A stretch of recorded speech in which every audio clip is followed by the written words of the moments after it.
Good afternoon, everybody, and welcome to a special episode of the Levine Show. To our faithful viewers, sorry about this morning's tech glitch. It actually came out of StreamYard, and we were not the only show that was affected this morning. Several other people had the same issue. You got to see us, you couldn't hear us.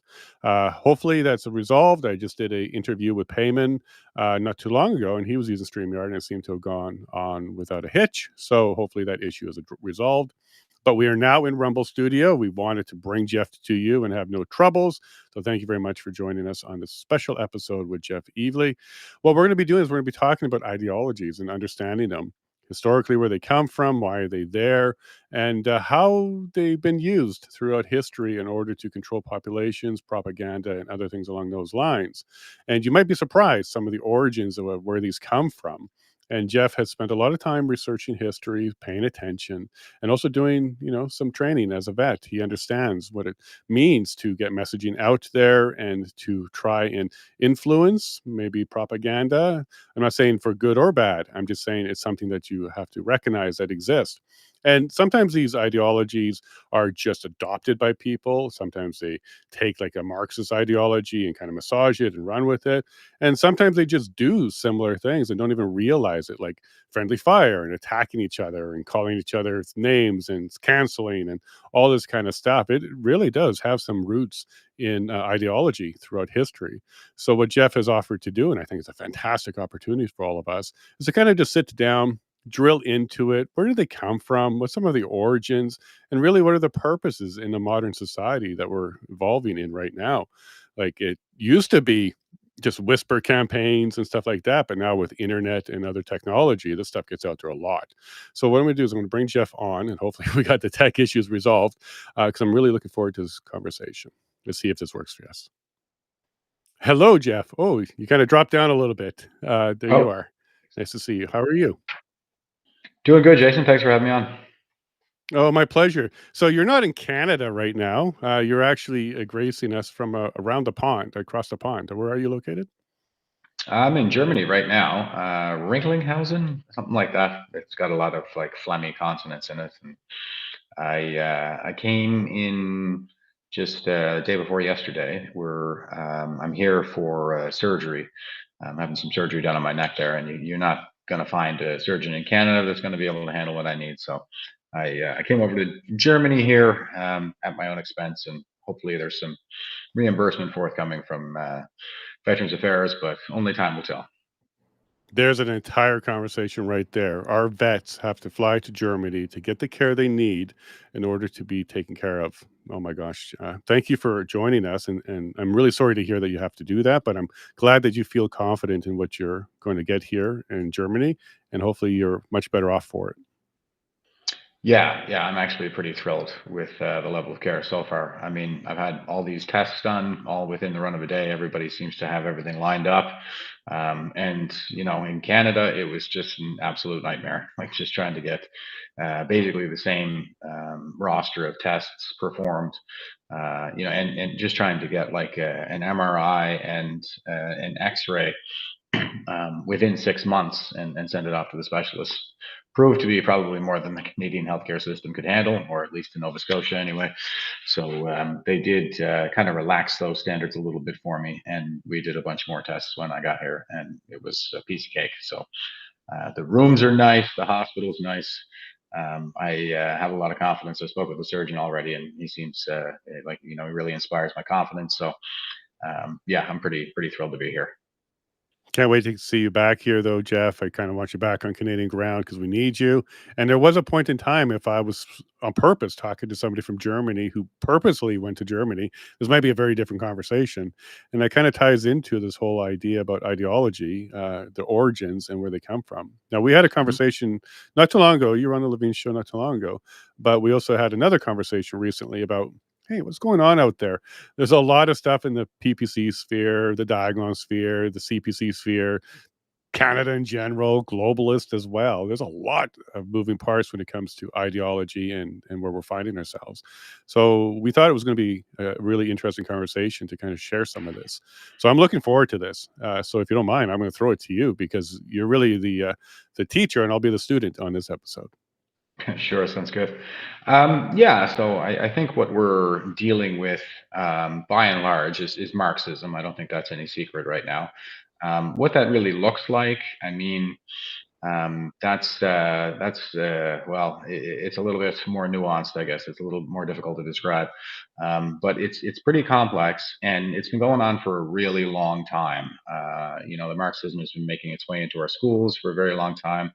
A lot of the propaganda of our adversaries has been making it into the schools. I'm not sure if you and I had this conversation before, but I would point to one example that's pretty galling, that of the Opium Wars that the Mm, British fought with the Chinese in the 1940s. Now that's Chinese propaganda. The fact of the matter is that from the British perspective, at least, the the wars were never really about opium. Now there was opium that was involved in a large cache of goods that was seized by a local governor there in China, but there were other events that transpired right around that, like just the abuse of British citizens that were engaged in good faith commerce and Christian missionaryism. They interned British citizens. They wouldn't allow their ships to dock. They made them stay out at sea, like, and just anchor offshore. And just mistreated them generally. And when they interned their citizens, and word of abuse towards good faith Christian missionaries, women, and children from the Chinese authorities made its way back to Britain, they declared war. Now, mind you, they didn't mention opium in the parliamentary debate that led to war. So not even the opposition mentioned the word opium. Word opium is not mentioned in the declaration for war, and it wasn't mentioned in the treaties that they signed with Beijing. They drove all the way up the river to Beijing and made them sign treaties that put Britain on an equal footing with China. China kind of has a history of being rather hubristic, ethno-supremacist, ethno-nationalist, and they have a history of being surrounded by weaker kingdoms, and so mm, goes all the way back to the Yellow Emperor, which is practically mythology. It's so long ago. But the Yellow Emperor would have been the guy who established that neighboring kingdoms are subordinate to Beijing. So even a king from another land, when visiting Beijing, would have to prostrate himself in front of the emperor and touch his forehead to the ground 3 times. It's called the kowtow. That's where the expression kowtow comes from. It's got because it. visiting kings would have to do when they visited Beijing. And we have documents from that era as well, like correspondence between the emperor in Beijing and European kings, and he talks to them like they're peasants, like he's insulting. And it behooves you, O king, to recognize my superiority, or some such nonsense. So they're claiming, the CCP claims, to have a continuous history in China going back 5,000 years, a continuous civilization. It's a little bit more complex than that. Dynasties have risen and fallen over the centuries, of course, but this is part of their propaganda. I think is what I want to drive home, and we teach it in our schools. Like, we teach our kids that the British introduced opium to China by force, but the fact of the matter is that China had opium dens going back to time immemorial, because poppies grow naturally all over the Eurasian continent, from France to China. So they had access to it, and it was commodified and legal everywhere in the world, right up until about 1940s America. Um, so this is one thing that I think has kind of made its way into the zeitgeist, and it's so deeply ingrained now that it's just taken for granted that that the West, that Britain had attacked China for the purpose of forcing opium into China for profit. But the truth is obviously much different than that.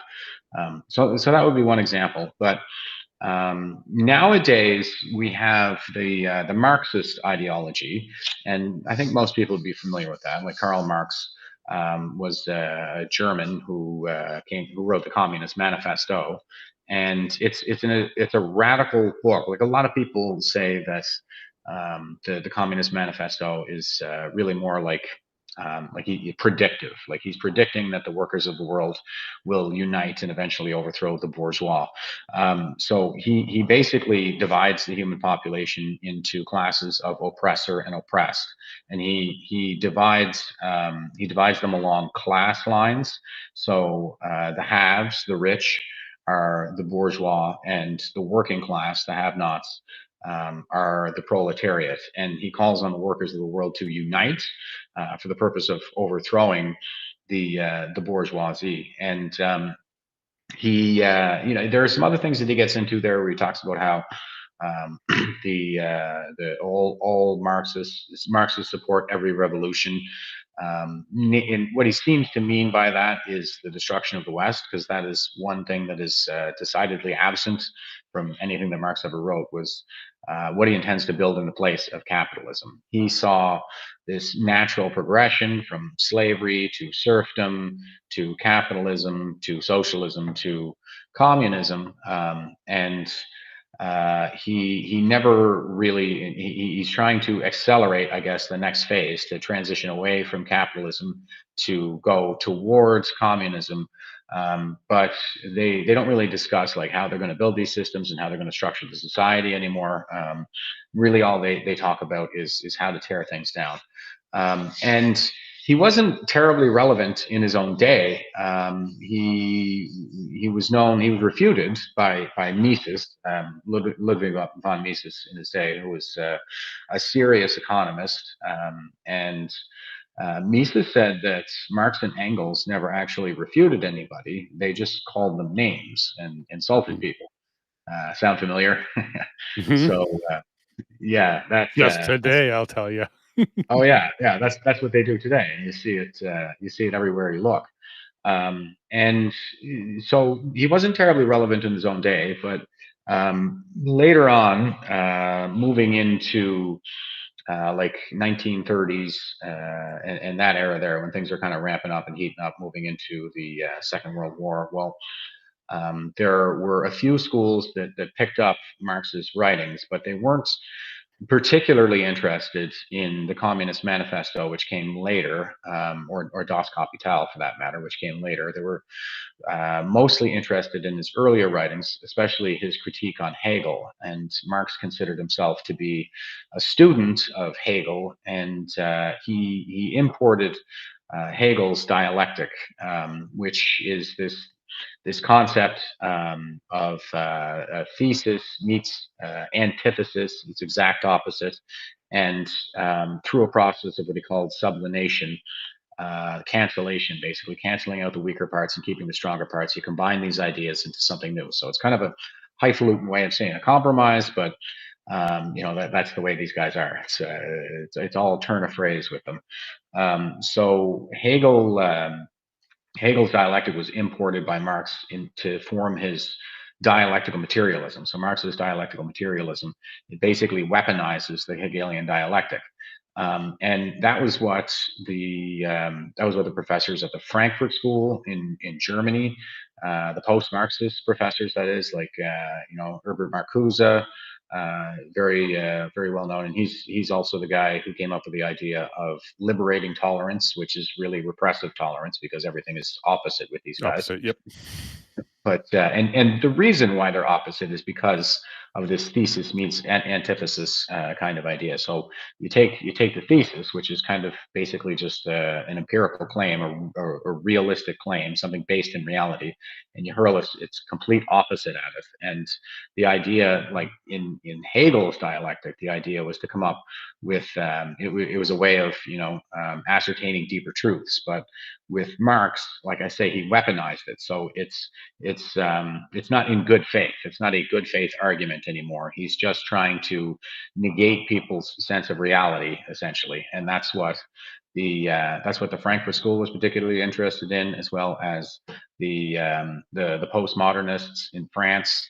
And the Michel Foucault would have been one of the most prominent guys, and that one, he was a very influential professor during the 1960s, 70s, when we saw like student uprisings, the original Summer of Love in the United States. There was Weather Underground. In West Germany, a lot of the same things were happening. We had the FLQ crisis in Canada.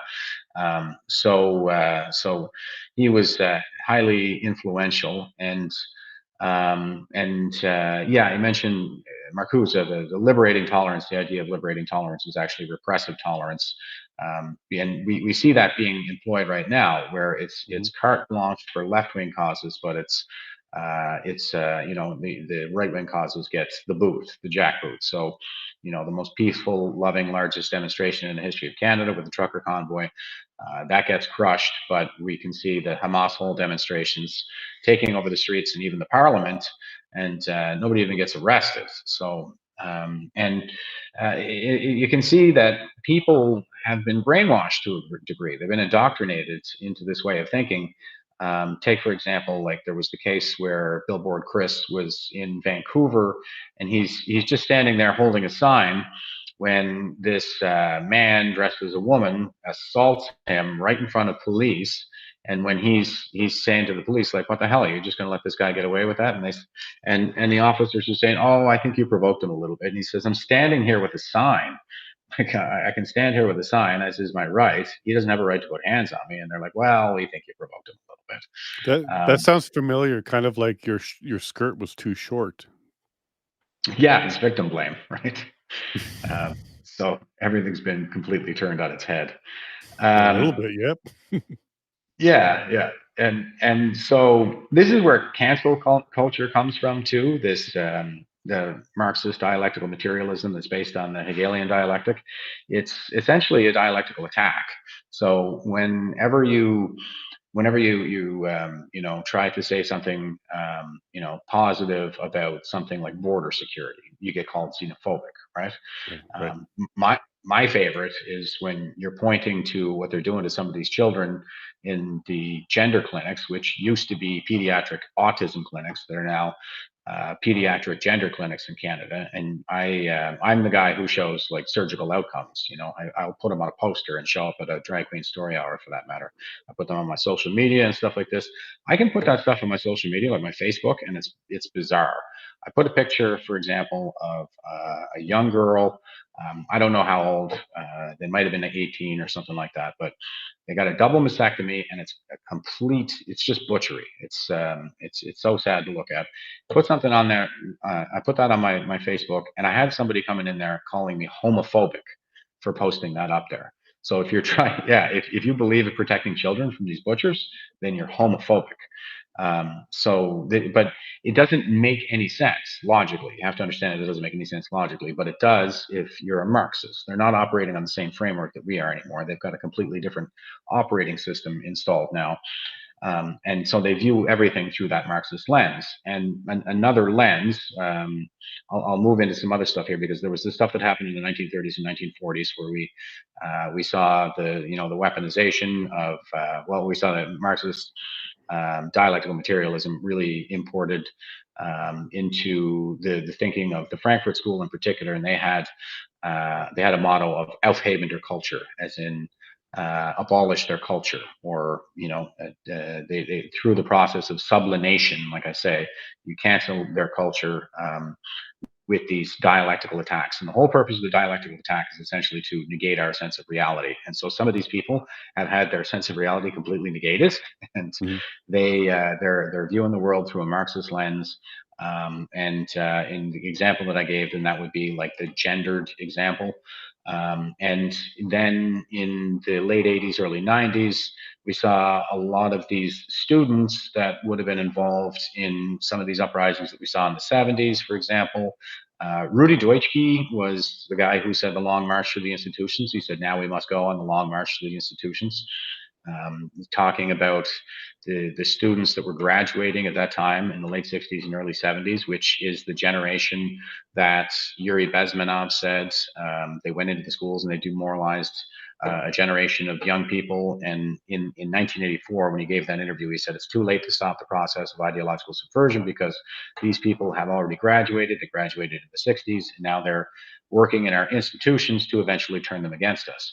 So they went on that long march starting in the late 60s, and they got about halfway through that march right around the late 80s or early 90s, and we saw a lot of these radical professors coming out with various thesis defenses, like, say, Judith Butler and Gender as a Social Construct, Kimberly Crenshaw, the intersectionalism. Intersectionalism is Marxism. Mhm. Intersectionalism or intersectionality, whatever you want to call it, it is Marxism, and it basically takes that line that Marx drew between the upper class and the lower class. He talked about the class struggle in terms of wealth. Well, the haves and the have-nots are basically everything. It's right down to attractiveness. Like, if you're unattractive, then it's because you've been oppressed by somebody who is attractive. And she developed this concept of intersectionality, where I could describe it to you, but this is right out of actual, like, academic work as well, academic papers, where she's got a spoke wheel, and the center line on the spoke wheel, the horizontal line, is the line of dominance, and then everything above that is the line, the oppressors, and everything below that is the oppressed. So the bourgeois are on top, the proletariat are on the bottom, and what's on top are things like genderism, as in believing that there are only two sexes, men. So men are oppressors, obviously, with women being a line of oppression, and the attractive people, like I said, white people are on above the dominance line. People of color are below the dominance line. Straight people are above the dominance line. Queer people are below the dominance As line, and these. defined by her, right? Like, we'll be clear on that, as defined by her. Yeah. Yes, yeah, Maybe absolutely. somebody didn't ask her to the school dance or something. Something seems to be in her history where she decided Uh, that unattractive is a thing. Well, she's just a hateful woman. And she's also the one who said recently that Hamas is part of the global left. They're part of the global progressive movement, and that it is very important to understand that. So, and I agree. I agree that it's important to understand that these are all the progressives, and through this lens of intersectionality, we see the thesis meets antithesis, and through this process of sublimation, we come out with a synthesis of queers for Palestine. So those of us who are operating on the framework of reality and logic, we look at that and we say that doesn't make any sense, because if No. any queer that is openly gay in Palestine will get dropped off a roof. But it does make sense to a Marxist, because the queers are part of the proletariat and Hamas is part of the global progressive movement. They are obviously part of the proletariat, whereas Israel Jews, they are part of above that dominance line, so they're part of the bourgeois. And because Marxists support every revolution through this lens of intersectionality, we see these things coming together, and we end up with something like queers for Palestine. So to a Marxist, it makes plenty of sense, but like I said, they're not operating on the same framework as the rest of us. And I think a lot of people are kind of waking up to this, and people seem to be getting wiser to the fact that we're under attack. We are under attack from a superpower. China, I believe, is the center of gravity, and we've been in the throes of World War III since 2020. I believe one day the historians will look back and say that. But they're not the only players. Obviously, Russia is still a major player. They seem to be more or less doing the bidding of China. They're working in their interests, as is Iran. They use these kinds of rogue states as proxies as well. And Russia has been, for decades, since the end of the Second World War, they've been very busy, driving a lot of these propaganda narratives, and turning populations against Westerners, especially in the Middle East and Africa. So they use a lot of these grievance narratives that are Marxist narratives, and anti-Western narratives, especially the colonialist narrative. That's something that the Soviets started back in the day. They started the decolonization narrative in order to foster resentment in indigenous populations in European colonies. And nowadays, like, people think that Western colonialism was like the most evil thing that ever happened, when the reality is it's probably the best thing to happen to the world just prior to the establishment of the liberal world order post World War II. All the best countries to live in to this day are former British colonies. And, you can point to any number of examples. I'll say Zimbabwe, which was Rhodesia, named for Cecil Rhodes, as in the Rhodes Scholarship. And they were the breadbasket of Africa when they were a colony, when they were a British colony. But through through the propagandizing and this fostering of the resentment and hostility towards Westerners and haves versus have-nots, they've destabilized some of these, or basically all of these colonies. They've driven all of the European colonies out of Africa, and now we have Zimbabwe under Mugabe. And are they better off with Mugabe than they were with Cecil Rhodes? Well, no, obviously they're not. So Western colonialism was actually more like an emancipation effort than it was an enslavement effort. The world that we live in is a pretty dark place, and we have some pretty complex problems that we're up against. And Africa is, I mean, it's a very sad state of affairs, and it's not the kind of problem that I expect to see a solution to anytime in my lifetime. But the Canadian Armed Forces, we did a mission to Mali there under the Trudeau regime after they went shopping around for a war for us to do, so they could kiss up to the dictators of the UN. But we landed on Mali, and that's an African country that has an IQ, an average IQ of 50. So just as a point of reference, Forrest Gump had an IQ of 82. Right. And you need an IQ of 85 to get into the U.S. military. So I'm not sure how he managed to go to Vietnam, but I digress. He had an IQ of 82, and the average IQ of Mali is 50. So what can we do for these people? Like, they're never going to be able to form militaries, defend their own territory. They're not going to be able to build states.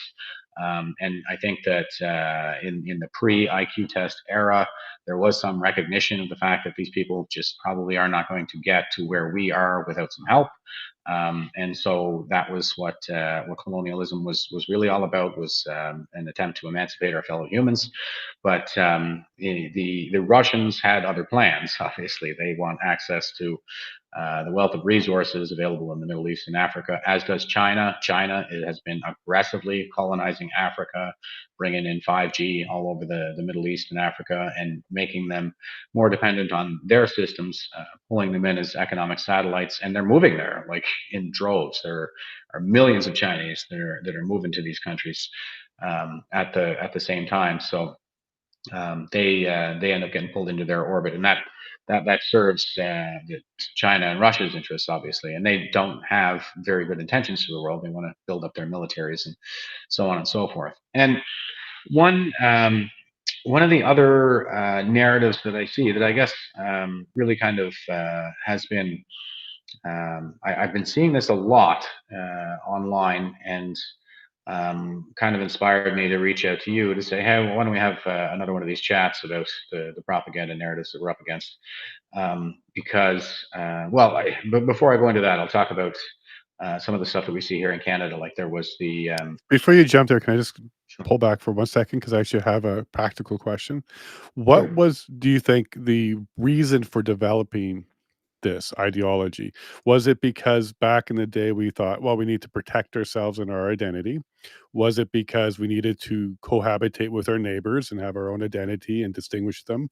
Or was it to go even further, to take over and infiltrate your neighbors in order to try and create some sort of, like, I wouldn't say global at the time because they didn't even know about the globe at the time, but whether or not they were trying to bring everybody into one ideology. So there's the three things I'm trying to identify here. Was it to protect their identity? Was it to work in cohabitation with other identities? Or was it to replace all identities? Do you understand that question?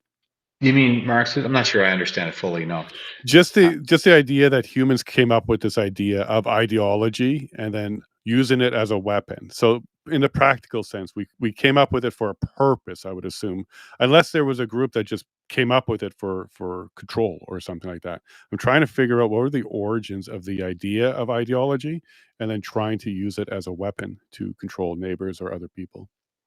well, I think it's just something that's sort of innate to the human condition. We're talking about a worldview So at the end human of the day. nature, like, Yeah. it's ingrained in us to be this way.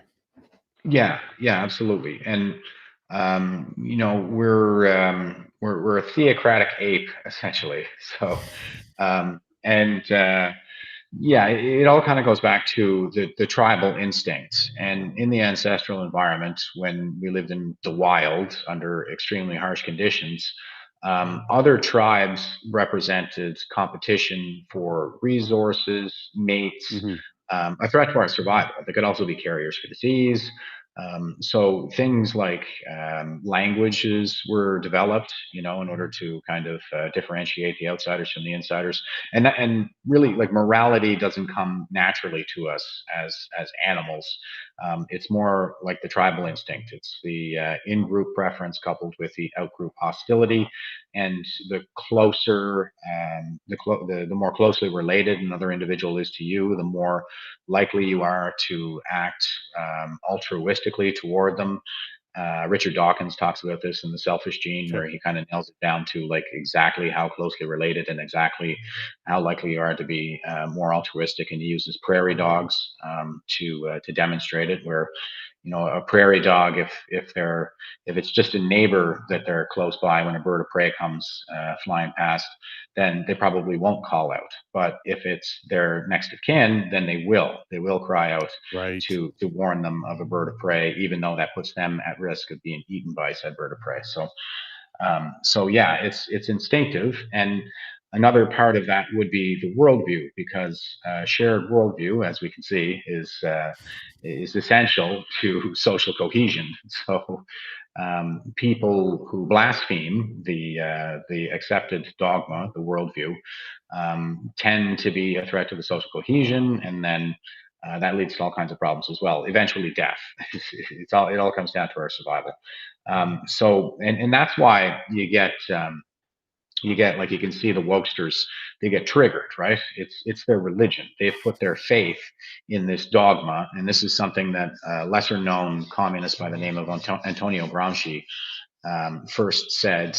He was jailed by the fascists in Italy, and he wrote profusely in his prison notebooks. But he came up with this idea of cultural hegemony, and he said that the Marxists needed to become the cultural hegemony. And that would be, like, the ultimate in influencing and shaping a population, because most people are just kind of looking at the high status apes, and that's what apes do, is they mimic patterns of success, and they tend to mimic the high status primates, because, well, that's a good strategy in the ancestral environments. If you're high status, then you're successful, and if you act like the successful one, then you'll be successful too. So they take over the culture, and then and all the lower status apes start mimicking the patterns of behavior of the high status apes, and the next thing we have a mass formation psychosis on our hands. Um, Well, that so that helps uh, me so understand. it, Yeah, that it all comes back. It's all tied to your survival instinct. yeah, and that helps me understand why we're so susceptible to it, because it's an instinct. It's kind of in us. And if somebody knows how to exploit it and trigger it, it's one of the terms that they use, then they can actually do that. So at some point we learned that this is an inherent behavior, and then somebody started to exploit it and then took off from there. Yeah, 100%. And when what you'll see too with the wokesters when they get triggered because you're saying, like, based things that are just based in reality, you'll get the blasphemy reaction, right? It's Mhm. basically like this kind of visceral response followed by a quick burst of rage. So they just kind of cry heresy and go for the pitchforks, and we get the witch hunts again, whether it be hashtag Me Too or the witch hunts of Salem, for that matter. So it all goes back to that feeling of disgust that manifests toward the outsider, because the outsider is a potential carrier for disease and a threat at Mm. the end of the day. That's what it is. It's an instinctive reaction to that threat. So they made the unvaccinated appear to be outsiders, to be very threatening, and it was pretty dangerous to admit that you were unvaccinated in polite company for quite a while there. I put a tattoo on my hand just to make sure that everybody understood that that I am to this day still unvaccinated. But um, And this it got discovered as a way to change even leadership, though, right? Because if you were able to convince a large group of, say, serfs back in those days to go against a king using this kind of technique, it'd also be a way to replace the top of the hierarchy with people from below the hierarchy. So that doesn't just only work in one direction where it's used by the top to control the bottom. It could also be used Mhm. by the bottom to take over the top. Yeah, yeah, it can. I don't know how much success we've really seen in that area, like relative to it being the other way around. Because so the line between Marxism and Leninism is basically radicalism versus extremism. And extremism, it's a very overused word right now, dangerously so, but it means political violence. That's what extremism is. So Lenin was the guy, like Marx kind of just encouraged everybody to revolt. Where and it was unsuccessful. But then Lenin said, the proletariat, they need a kind of upper class to steward them through the revolution. And then so he went about becoming the cultural hegemony in the Bolshevik revolution, of course, and leading that. And with the elite capture is something that we see happening all over the place right now. That's something that the Chinese really favor. It goes all the way back to the art of war. That was in the 5th century BC. Sun Tzu, he talks about the basic strategy of elite capture and capturing institutions. And you turn the state against the people turn against the state. You put all the different ethnicities, religious groups, etc., off one another, and we'll all be too busy kind of at each other's throats to continue collaborating in a way that is required to sustain our civilization, and it'll just sort of implode on its own, and they can come in and impose whatever kind of a solution they want on the rest of us. And we see that happening in Canada, especially with there was the mass graves hoax in Kamloops there, that everything about it just mimicked a Maoist cultural revolution, which is something that he did in the 1960s. That was another thing that happened in the 60s, was the cultural revolution in China. But yeah, it was it followed those same kind of lines, thinking, those principles, because he talks about the destruction of the four olds, which is old habits, old thinking, old ways, old culture, something like that. But it's very much in line with the thinking of the Frankfurt School, and Antonio Gramsci was also his idea of cultural hegemony was very influential on both schools, actually, with Frankfurt and with Mao. So they've been trying to implement this strategy of capturing our elites, and then once the institutions are captured, then that will shape the society in the Marxist image.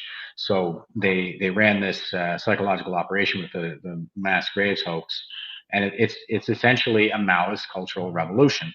And it's shame on Canada. And our original sin now, of course, is residential schools, very much in line with the kind of original sin of colonialism. And we can see all these narratives around, we need to decolonize this, decolonize your mind, decolonize, the curricula, and so on and so forth. But like I said, like it's just a narrative. Like, it doesn't hold up to scrutiny. When you really looked at what colonizers did, Christopher Columbus has been raked over the coals, especially by one American commie bastard by the name of Howard Zinn. He wrote a book called People's History of the United States, and it's just revisionist history. He would quote mine what's his name, Columbus. He would take a passage, like passages days apart, and then put them together to make it appear as if he were expressing some animus toward the indigenous populations, when in fact it was exactly the opposite. He ordered his men to treat them well, and when they didn't, he disciplined his men. There was one passage in particular where he was talking about one tribe, where he said, it's not hard to see that they would be easy to subjugate, and they would make fine servants. But in put in the full context, what he's talking about is he's talking about this one tribe that is relatively docile, and they're full of scars. And when they asked them how they got full of scars, they said, well, these guys on the neighboring island keep invading us and capturing us and cannibalizing us, and all this stuff. And he was saying, yeah, it's not hard to see why these guys would have a hard time with those guys, Gotcha. because those guys are absolute animals, and these guys are really docile. So So he actually left. he was identifying a problem to try and address it, and then it was taken out of context as if he was labeling them in that fashion. as if it were he who had some desire to subjugate them. That wasn't what he was Got saying it. at all. He was saying that they Okay. were easy to push around. And he didn't So push them around. He left them an envoy to help defend them after he took off. And well, they all ended up getting murdered by the neighboring tribe and probably eaten. So it was barbarism, like the world over, when colonialism started. The British didn't even stamp out the last of the cannibalism until the 1920s, where in Papua New Guinea, the relevant degustative experience was known as long pig. Like that's how we really feel about other people, about outsiders. Is filthy swine, barely fit for consumption. mm, That's how it is in the ancestral environment, and it was colonialism was an effort to civilize the world, and it's an intergenerational effort, as you can see. Uh, like civilization doesn't come naturally, but the barbarism and savagery absolutely does, because that's what we are. We're born savages, and we're basically a bloodlustful animal that's in the process of domesticating ourselves, and we seem to be the only ones with the capacity to do that. But I digress. I'm getting into a little bit more Evo psych at this point, where I'm supposed to be talking about propaganda.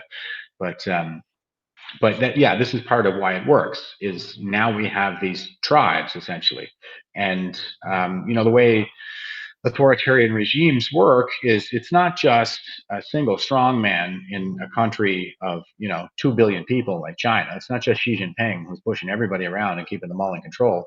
He has loyalists, like he has people who believe in him, who are loyal to the cause, who are making this happen. This is the same thing with the Ba'athist regime in Iraq. Like Saddam Hussein wasn't a single strongman that was holding that whole country down. Like he had a whole tribe of people who were swearing blood oaths to them. I mean, how many of them were necessarily sincere and how many of them were just opportunistic or for the sake of protecting yourselves, it's hard to say, but absolutely people would have been loyal to Saddam Hussein in order to make that happen. And Amy Chua talks about the idea of political tribes in her book Political Tribes. She's a Yale professor. And what the Marxists have done in, like, say, Venezuela, for example, the thing is that in Venezuela, there was a market dominant white minority there. So whites were a minority, but yet somehow they were still the richest. They were market dominant, and they also dominated the culture and the cultural hegemony. They dominated the beauty pageants and so it's easy in a situation like that to foster that kind of resentment for these Marxist narratives to take right. hold. And then you get a front man like Hugo Chavez to get up there, who was part black and part indigenous, to get up in front of a black and indigenous crowd majority and say, like, my skin is black, my lips are big, and he would relate more with them. It's like, why the hell are we being dominated by these white people? And that's how he ended up winning in the first place. So market dominant minorities are something that people tend to abhor. That is, Homo sapiens in particular tend to abhor market dominant minorities. And I'll give you one. The world's market dominant minority is actually the Jewish people. So I see a lot of that happening online right now, where these Marxist narratives are taking hold around, say, Israel and the Jews, and I get trolled more by the queers for Palestine, as I'm calling them, than I do by Antifa, for crying out loud. It's pretty absurd. This is another one of these narratives, though, that was started by the Soviets right after Israel was established, and they realized that Israel wasn't going to ally with the Soviets like everybody else in the Middle East was. They were going to ally with the West, and they don't want any Western colonies getting a foothold in their territory. They want the Middle East and Africa all to themselves. So they started this propaganda narrative of the Protocols of the Elders of Zion, which is made its way to the fore again, it seems. But I don't think that people realize that the way that started was actually part of a Soviet psyop to destabilize Israel in the Middle East, and to turn the indigenous populations there against them, to turn the Arabs against them. I see the same it mirrors the whole narrative around the Israel-Hamas conflict right now, where it's like you have a powerful, one sort of powerful, successful population that is oppressing the have-nots, right? The proletariat. And that is kind of what people will resort to at the end of the day when they're kind of engaged in a debate, online or whatever with me, is they'll say, "Oh, well, I'm with the underdog." Well, the underdog can still be evil, and in this case, he really is. Like Hamas is a terrible, evil organization, totally irredeemable, needs to be destroyed, like routed out, and liberate Gaza. There was absolutely nothing stopping them from turning Gaza into Dubai, and they had the support of the whole world, once upon a time, but they chose not to do that. They chose to take all of our support and all of our funds and build terror tunnels and turn UNRWA schools into command posts and turn hospitals into command posts and launch attacks from hospitals like the Al Shifa hospital. Probably should have been the end of this stuff, because it was their own rocket that landed in a parking lot next to the Al Shifa hospital, and then they tried to spin it to make it seem like the hospital was under attack from Israel, when in fact it was a misfire on their side. And there are schools and hospitals that are being attacked, but they're just schools and hospitals in names only, really. Well, they do kind of dual purpose, but once they become a command post or a position from which they can launch attacks, like they become legitimate targets under the Geneva Conventions. But what they will do, and what Hamas will do, and this is just how nefarious they are, is they will use human shields. They'll use their own children for human shields, and you can see the video of them being treated in Israeli hospitals, and they're being asked, hey, your son's being treated by, the Jews right now. So, does this change your perspective on them at all? And she's like, no, I'll send him again. I'll have another son, and I would be happy to give my son as a martyr. This is who we are, and this is what we believe in. A lot of that comes from the Islamist doctrine as well. We can see that basically in Canada, I think the number one threat to stability right now is probably what I'm calling Islamunism, where it's the Queers for Palestine, where we have the Marxists and the Islamists joining forces because they want to destroy the West. They share that common cause. The Islamist doctrine is it finds its roots in the Quran. There's an awful lot of doctrine in there that's incredibly violent. Surah 9, verse 5, fight and kill the infidels wherever you meet them, for example. And I mean, the list goes on. It's incredible. That's not to say that there aren't any moderate Muslims out there or nominal Muslims out there who want to work with us, or that the Middle East isn't moderating. I mean, the Abraham Accords is probably the greatest help that we've seen for the Middle East ever. The Sudan signed on to the Abraham Accords. That's where Khartoum is. In the 70s, they had the Khartoum Resolution, which was the three no's. The no relations with Israel, there's no relations with Israel, no trade with No Israel, no acceptance peace of with them. Israel. What's that? So I was going to say Yeah. no acceptance of them, but that would be the peace one. Yeah, no peace with Israel. And now we have that country signing the accords to normalize relations with Israel and establish trade with them. And you have the UAE, the Gulf states. The UAE was lighting the menorah last year during Hanukkah. It's pretty incredible to see this much progress just within a few years. it's incredible to see that. But the Hamas holes, I mean, they're stuck in an Old Testament way of thinking. And it lends itself, I think, to this grievance narrative very well. Of course, they're basically a proxy for Iran. They're getting all kinds of support from them, and they're allied with the Soviets and with China as well. So it's a really all these different evil forces is sort of confluencing together globally right now, and we can really see it concentrated heavily in the Israel Hamas conflict. So the Protocols of the Elders of Zion was originally It was originally the Soviet narrative. And I want to talk a little bit too about this idea of the market dominant minority and the way that plays a role as well, because what a lot of people are arguing is that basically, like we can look back through history in different crisis eras when things are really going sour, and I talk about Strauss-Howe generational theory and the fourth turning quite a bit. The fourth turning is the crisis era that we enter into every 4 generations. We're going through one right now, and 4 generations prior to this was, well, actually, like we just celebrated 80 years since D-Day. 81 years before D-Day was the Battle of Gettysburg, and 82 years before Gettysburg was the colonial triumph at Yorktown, which was the climactic battle of the American Revolution. And if you go back 4 generations before that, you'll see the Salem witch trials, and it just goes on, like the Napoleonic Wars, the War of the Roses, on and on and on, all the way back to the Garden of Eden. At least we're And predictable. Yes. Yes, this is something that we've been dealing with since we were hunter gatherers, and they've even observed Right. similar generational trends in like elk herds, for example. So this Eh, is, eh, I think, kind of the final frontier when it comes to overcoming the lowly stance of our origins, as Darwin might have put it. and Um, part of that predictability is we also forget each time. We don't remember the history. We kind of repeat it. That's why we have that saying, "History repeats itself." Um, Too Human bad there lifespans wasn't become more of longer. us. Yeah, no doubt. No, too bad more of us didn't remember that. But please continue. This is fascinating. Yeah, thanks.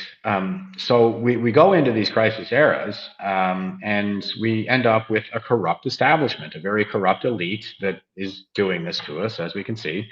And a lot of the elites tend to be Jewish. And so I see people, because they come at me all the time on Twitter, and they show me, they've got these graphics they've already made where they're like, look, Jews all over the place in all these different positions when these things are happening. And I'm like, yeah, I know.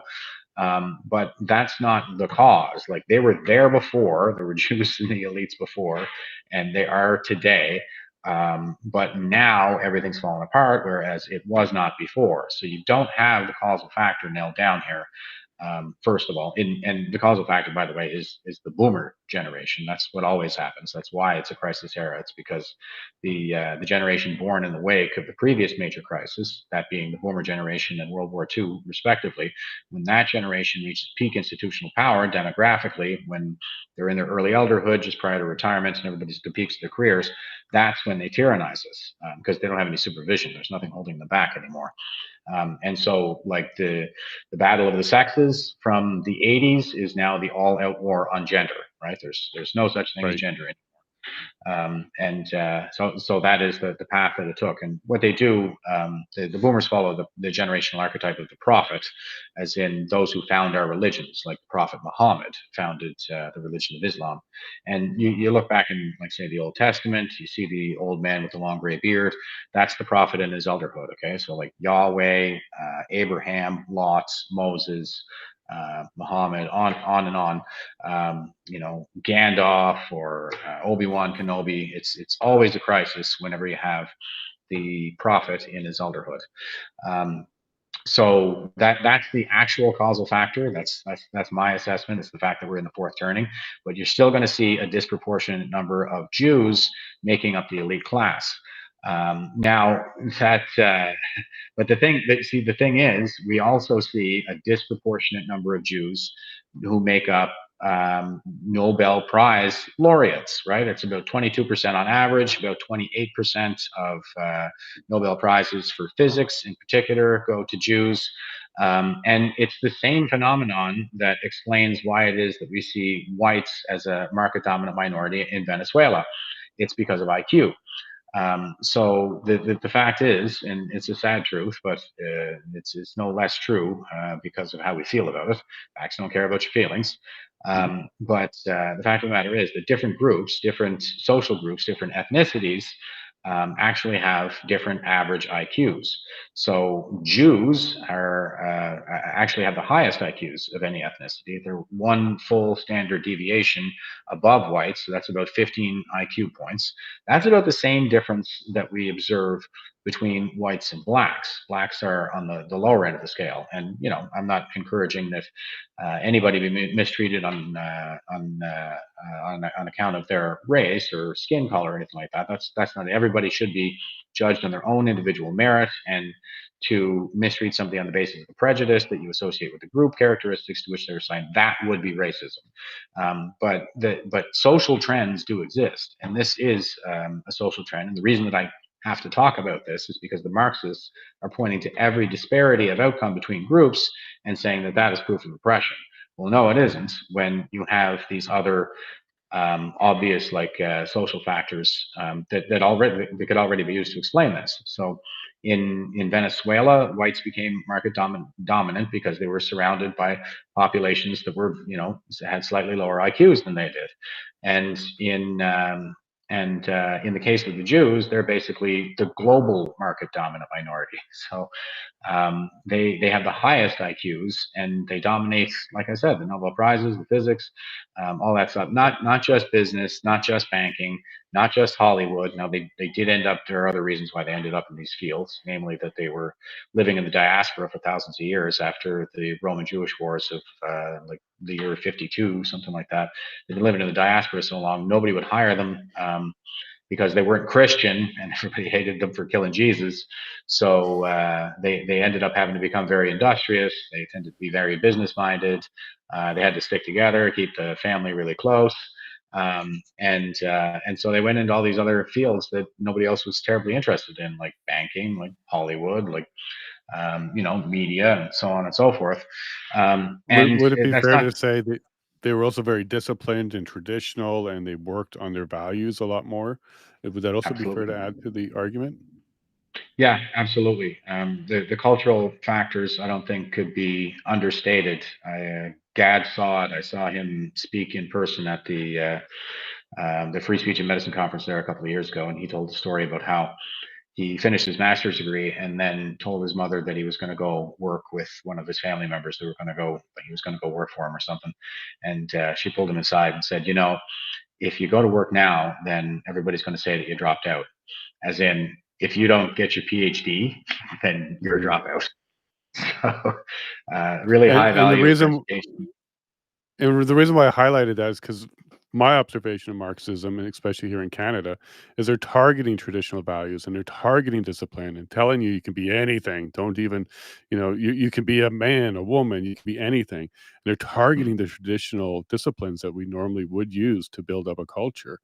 And it seems like there is a group that actually is not necessarily immune to it, but is less vulnerable to that kind of influence. And that may be a testament to their discipline and tradition as well.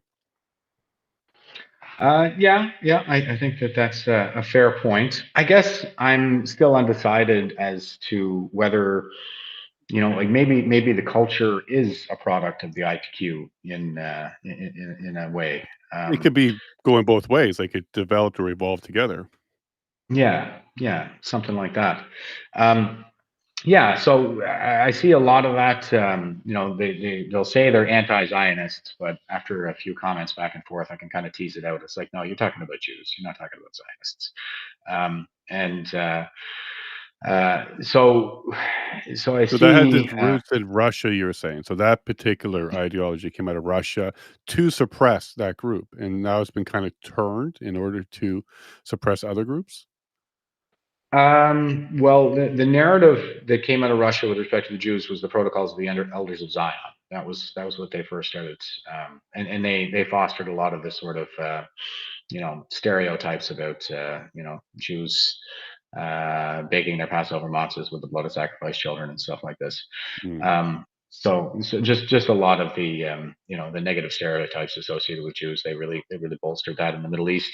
And I couldn't help but notice that after the Israel Hamas war broke out, that one thing that China does is they engage in this kind of map fair where they're always kind of redrawing lines. Like it was the 9 dash line in the South China Sea, and now it's the 11 dash line, and it's more territory, and it actually surrounds like sovereign countries in their neighborhood. And they now list Israel as a disputed territory in the Middle East. Yeah. So, Really? Okay. yeah, they don't want any Western colonies in the Middle East. You see, the communists want all this territory for themselves, so they can pillage the resources and bolster their militaries and stuff like that. So there's that, and also like one thing in particular, like now I know a lot of people are talking about World War II right now, and there's this one movie that is making the rounds. It came out in 2017. It's called Europa: The Last Battle. Okay. And man, I just had somebody I've throwing heard it this come at up. I me. haven't seen it, but I heard a lot of people are revisiting that and watching that and recommending that. I haven't checked it out yet. Yeah, I did. I did. Oh my God, it was painful. Is But that on Netflix? Like, where do you find a copy of that? I think you can just kind of search it up on Google, and they have their own website where you can watch it. I don't think that YouTube allows it there or Facebook allows it there, but the link to the website is allowed on Facebook, so people are sharing it, on X and on Facebook, so you can find it easy enough. I'm And sure it's now it's a that I said massive. it, I'll find it in my inbox when I get back to my computer now. I'm sure somebody will Okay. send it to me now. It's a massive documentary too. Like it's Okay. huge. It's multi-episode and everything. I'm not sure how many hours altogether. Honestly, like here's the thing. When a lot of this started firing up and I was podcasting, like people were talking to me because I was just kind of reporting on it honestly and saying, yeah, I mean the Hamas, they use human shields. They're absolute barbarians. And they're October 7th, like, they butchered people in the most heinous ways you can imagine. I went out and I found all the gore I could possibly glean from the internet at the time, and I showed it on a live stream. I was just like, look, it happened. People are out there saying it didn't happen. This happened. That's what these guys are like, the jihadi groups and stuff like that. Yeah, to say that they're worse than ISIS, I think is a pretty fair. They're barbarians. It's absolutely like horrifying to watch, horrifying and sickening. So like it happened, but a lot of people were kind of ginning up these conspiracy theories and stuff like that. And so people would say, Jeff, you got to go check this out, and Jeff, you got to go check that out because I'm missing something apparently. And so I would hear people out. And Mhm. one name that people would throw at me a lot was Ryan Dawson. And Right. I was like, well, I know who Ryan Dawson is, guys. It's not like I haven't heard of these guys. I was really into these conspiracy theories like in the 2000s.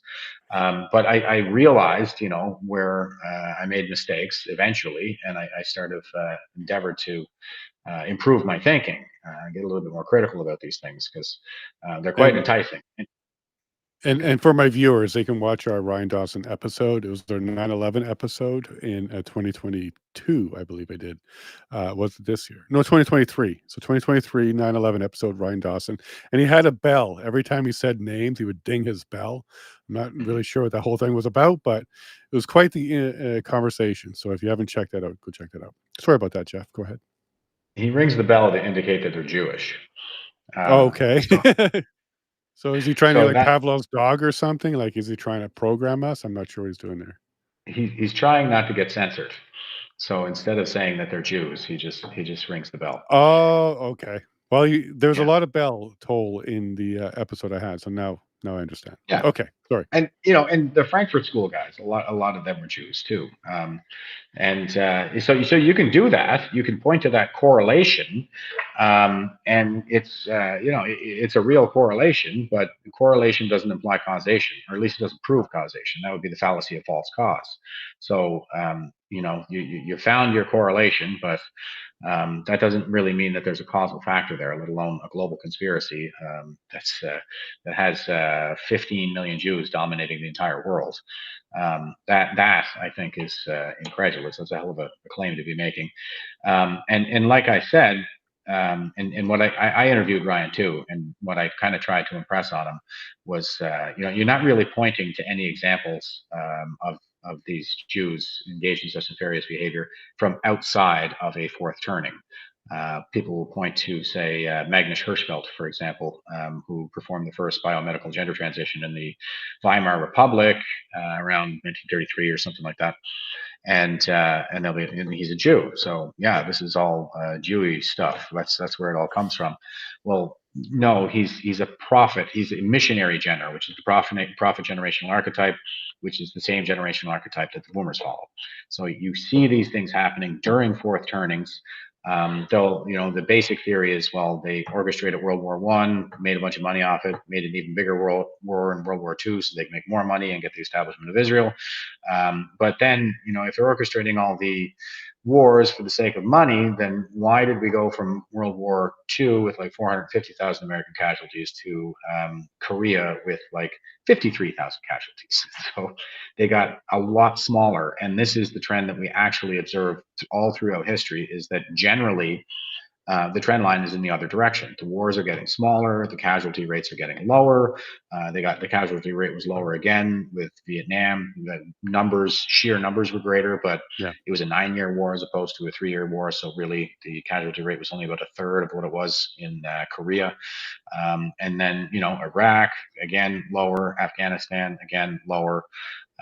So it just doesn't hold water. The trend line isn't going in the right direction. And if you roll the clock back all the way, like before we had banks or any kind of money or anything like that, I mean, the world was just a global bloodbath the world over. Hunter-gatherer societies are brutally violent societies. They have homicide rates that dwarf those of modern-day New York or Detroit. And really, the more capital exists in the world and the more bankers we have in the world and the bigger the banks are, the less violence we see. So again, the trend line is completely in the wrong direction. But the way the propaganda works is it appeals to your emotion, right? It manipulates people's Right. emotions. And so they foster this sense, this grievance narrative, this injustice in people. There's no reason to think that anything unjust is taking place. It's just that one group of people is more successful than others. It doesn't mean that they actually wronged anybody to get there. But there will be examples like Magnus Hirschfeld that you can point to, of course, in any group.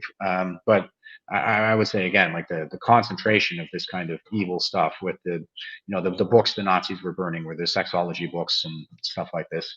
There was a lot of the same sort of basically pedophilia that we're seeing in the schools right now. Aldous Huxley, he illustrated that the sexualization of children was sort of a natural constituent of tyranny, where in Brave New World, the children had to engage in erotic play while they were at school. But it's because the school boards and the executives and the people deciding the curricula right now, that's the boomer generation. And they're the only generation to have an AIDS epidemic. And when they were in the 15 to 39 age category, the rate of child rape was double. So they're running things right now, and this is a global trend that we see. Also, it's not just in the West. Um, so that's what I see happening there. But the market dominant minority piece, that applies like to, I think, to the Jews in particular, like to the global market dominant minority.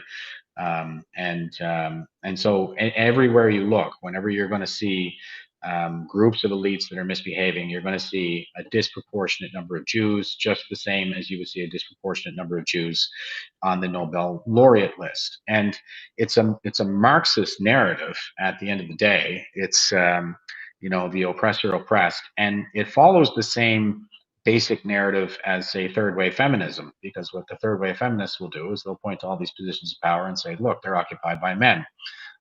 Therefore, men are, the patriarchy, and women are, women are women, but they're the new proletariat, right? And they call on women to overthrow the patriarchy, and they'll point to things like STEM fields that are 2/3 men, but the same basic explanation, the same sociologic factors are also the drivers in this case, and it's IQ. So men and women have the same average IQ, but the bell curve is different for each sex. So for women, the bell curve is shaped like a penis, and for men, the bell curve is shaped like a breast. I heard to tell what's on everybody's mind, but the females, they tend to accumulate around the average. There tend to be a lot of them around the average. Now, there are less males around the average because we're more spread out. And what happens when you spread that curve out is you end up with more on the lower IQ range, like say 85, which is the average IQ of the prison population. Men dominate prison populations, right?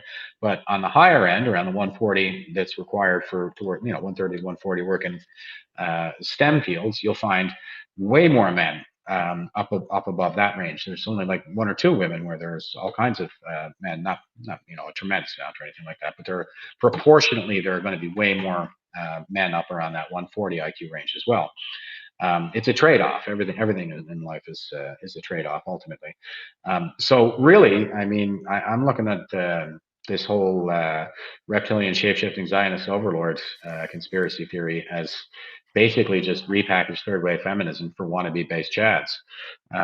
And I see people sharing. I'll go back to Europa again. That I see people sharing out there. I did watch it, and I went on a bit of a tangent there because people were. I was saying how people were throwing Ryan Dawson at me, and I was like, I know who Ryan is, and I'll go back and review it a little bit. I just haven't looked at this stuff since the 2000s, but he wasn't really big back then. But anyway, I went and I watched Empire Unmasked, and I had a talk with him and stuff like that. And what I said to everybody before I even did that was, I said, like, I know who Ryan Dawson is. I said, do you know who Grace Powers is? If you guys don't know who Grace Powers is, then you don't know your conspiracy theories, man. You got to get yourself some Grace Powers. Like, forget about Ryan Dawson.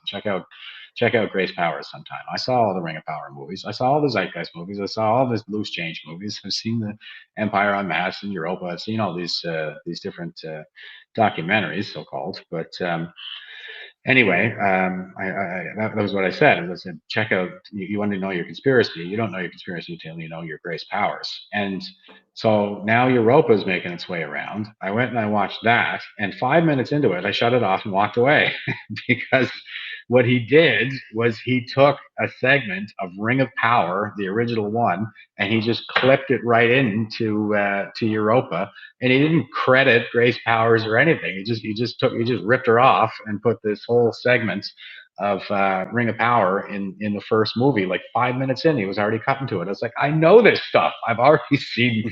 I know where this guy's going. Like, and so I shut it off and I walked away. But then I thought, no, okay, I'll go back and I'll watch the damn thing just so I know what people are into right now, and hopefully I can, have something meaningful to say about it. And I just don't have time to go around like doing my own videos debunking every damn thing that everybody else is saying, I'm afraid. So it's more about the method. It's not really the amount of information they're putting in front of you that's the problem. It's more like the analysis is flawed. And in this case, I mean, it was he would say these bizarre things. Like, I don't know if he's a legit like self-declared kind of neo-Nazi. He's a Swedish guy anyway, but he he was saying that like he would say Karl Marx, who came from a long line of Jews. Like there was something nefarious about that. And I was like, yeah, all Jews come from a long line of Jews, you bonehead.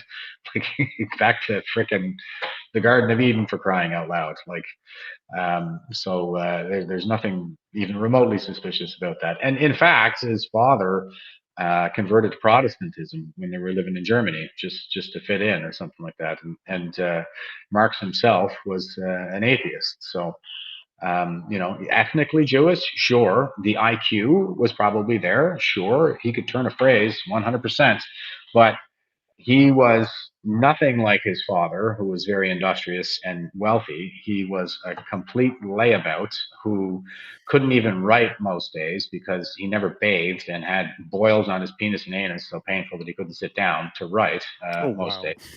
Yeah, he probably raped his housemaid and fathered a child that he let Engels take responsibility for.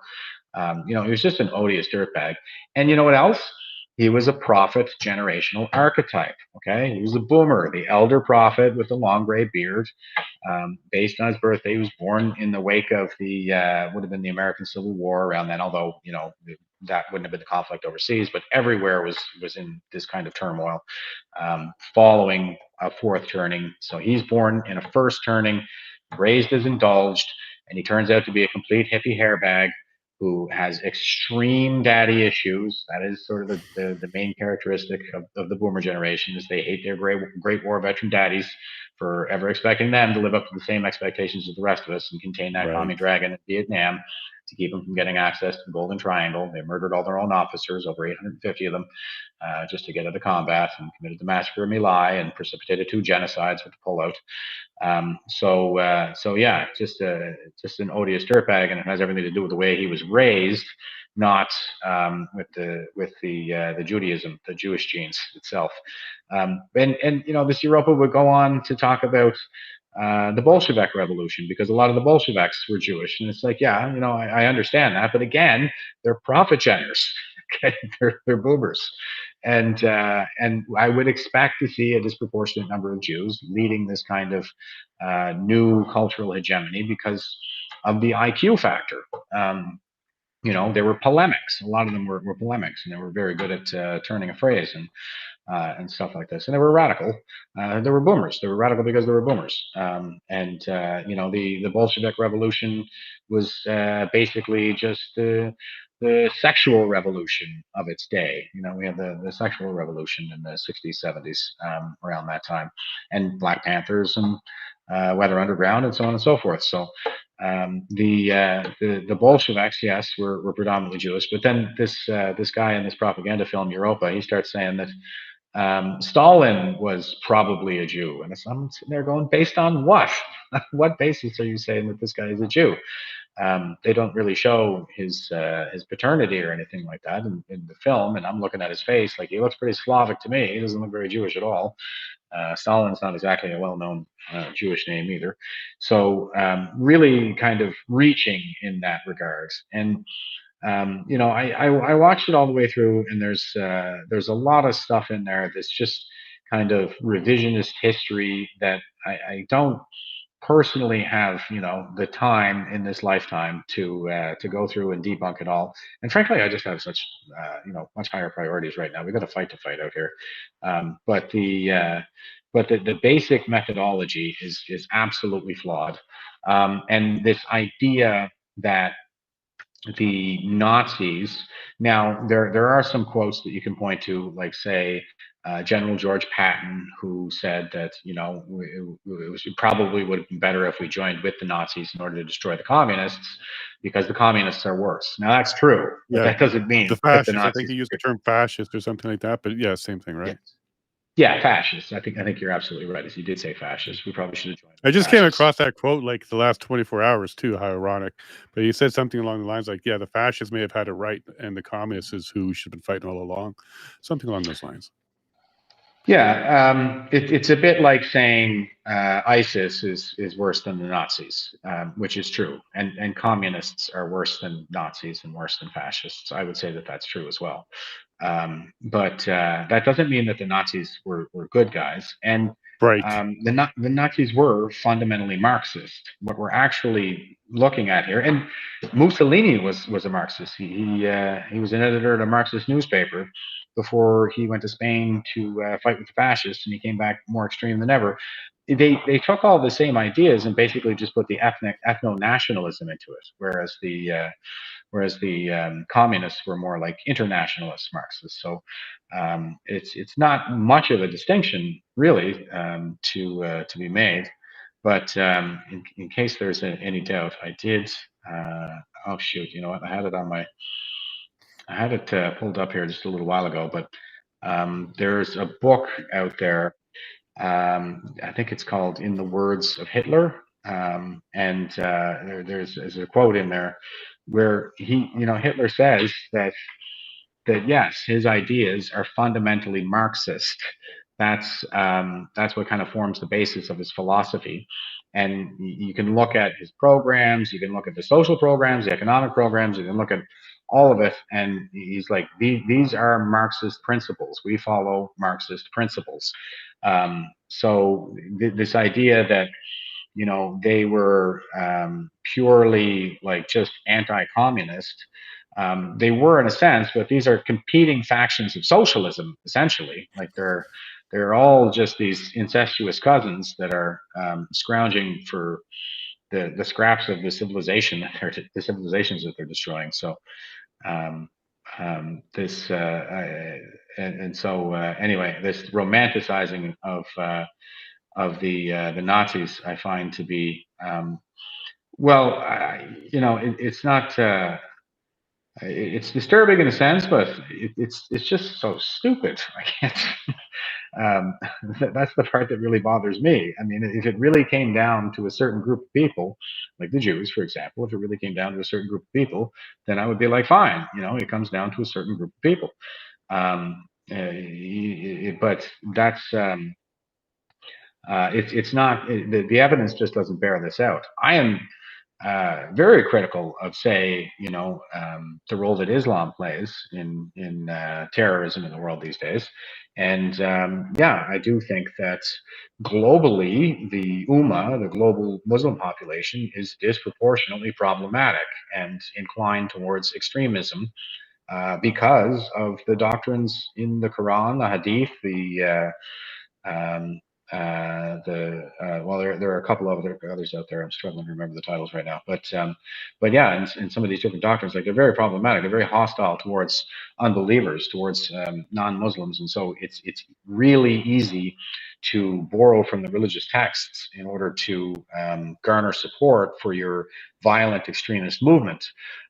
More so than any other religion. So I'm critical in that sense, and I'm always careful to say, like, look, I work with Muslims in Afghanistan, Iraq, and in Canada. 1 million March for Children was almost overwhelmingly a Muslim. So absolutely, I think we need to build these relationships. But it's messy work. We can't just take it for granted that everybody thinks the same way that we do. Like a lot of people are still, most of the world, 80% of the world probably is still stuck on that default setting of totalitarian, right? That's the default setting on the human species. Is a totalitarian savage. Um, Yeah. and Yeah, and so parsing out who's who gets to be is you can't just open up the gates and flood people into a country like this for that reason, because most of them, when you do it that way, are going to turn out to be totalitarian savages. Now, growing up in Canada, I do not remember Canada being a racist country. Am I just immune to seeing it? Because it wasn't until I met my grandmother's new boyfriend, who happens to be an American, before I really, in my first time in my life, was exposed to somebody who sounds like what you would think a racist sounds like. But he was from the South. He was very old. He's from America. And it was just the way he was brought up. Certain terms he used when referring to African Americans. It was very different than what I'm used to. But now I'm Yeah. being told today that Canada is built on racism. We are horribly racist. I'm a racist. I'm a Nazi. And people ask me if I'm a Jew all the time now. And this is all very new to me. I've never really been exposed to this. So was I just naive my entire life until recently? Or is this really something that's reached our shores pretty recent? And when I say recent, I'm going to say like around 2020 or so is when first time in my life I was being accused of this before. So I'm curious, was I just ignoring it all along, or is this a new thing on the shores of Canada? Oh, it's the institutional racism, and the reason you're not seeing it is because of your unconscious bias. Yeah, it's a gaslighting tactic, right? I mean, it's psychological warfare. That's what we're up against at the end of the day. The Chinese use race to drive wedges and run these psychological operations. Of course, they're more immune to it than we would be because we're multi-ethnic and pluralistic, whereas they're ethno-supremacist and basically ethno-homogenous in China. So they don't really have competing tribes the same way that we do. And the United Front arm of their government that runs all these sort of business. They make like they build business relationships and they basically work their way into all aspects of our society and kind of pull the strings from behind the scenes. But Dalian is a pretty good example of that because they have Dalian Canada and Dalian China, and Dalian funds a lot of indigenous programs. And I think we know what that looks like in Canada. Well, I think it probably goes into radicalizing indigenous populations to do things like burn churches and, Mm. you know, be really resentful and hostile towards white people. But They do it in Canada and in China. And do you know who's indigenous to China? Chinese people.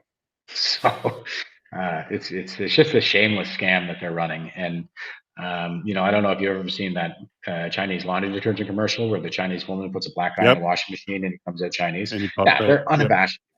Everybody else in the world is unabashedly racist. We're the only ones who even see it as a bad thing, and that's only been since about the 80s.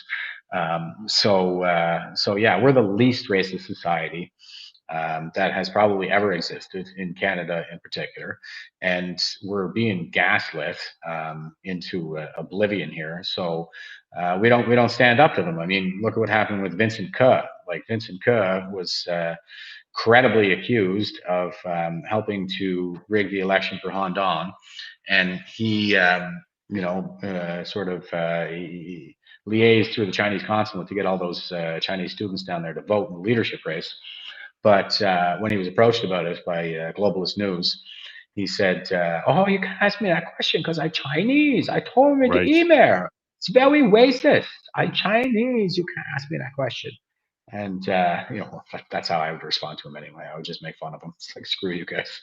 But that's what we need to do. I think at the end of the day, we're gonna win this war with memes and jokes and so on and so forth. But yeah, that's what they do to get you on the back foot and make you feel bad for even so much as asking the question.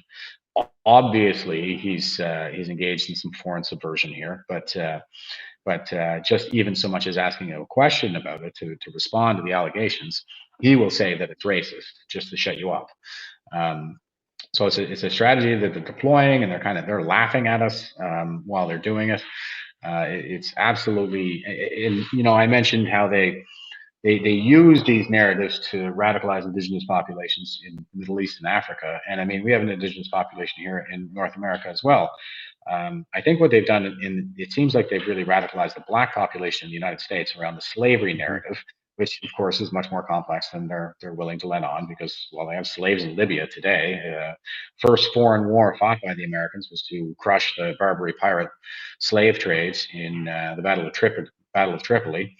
And nobody did more to emancipate slaves than the Brits, and Queen Victoria in particular, whose statue was toppled in Winnipeg not that long ago. So the whole narrative's been flipped on its head. Like, white people are the emancipators of the human race, not their enslavers. The slaves out of Africa were other African tribes enslaving, like the coastal tribes in particular, enslaving the inland tribes. And the Barbary pirates were part of the Ottoman Empire. It was the Ottomans in the northern states of Africa, which they conquered. By the way, they took those over from the Romans, or more accurately, perhaps the Egyptians. But Egypt was essentially a satellite state of Rome, and Hmm. they conquered those and started enslaving the hell out of Africa and Europe. They took over 1 million European slaves, and they really like blonde girls.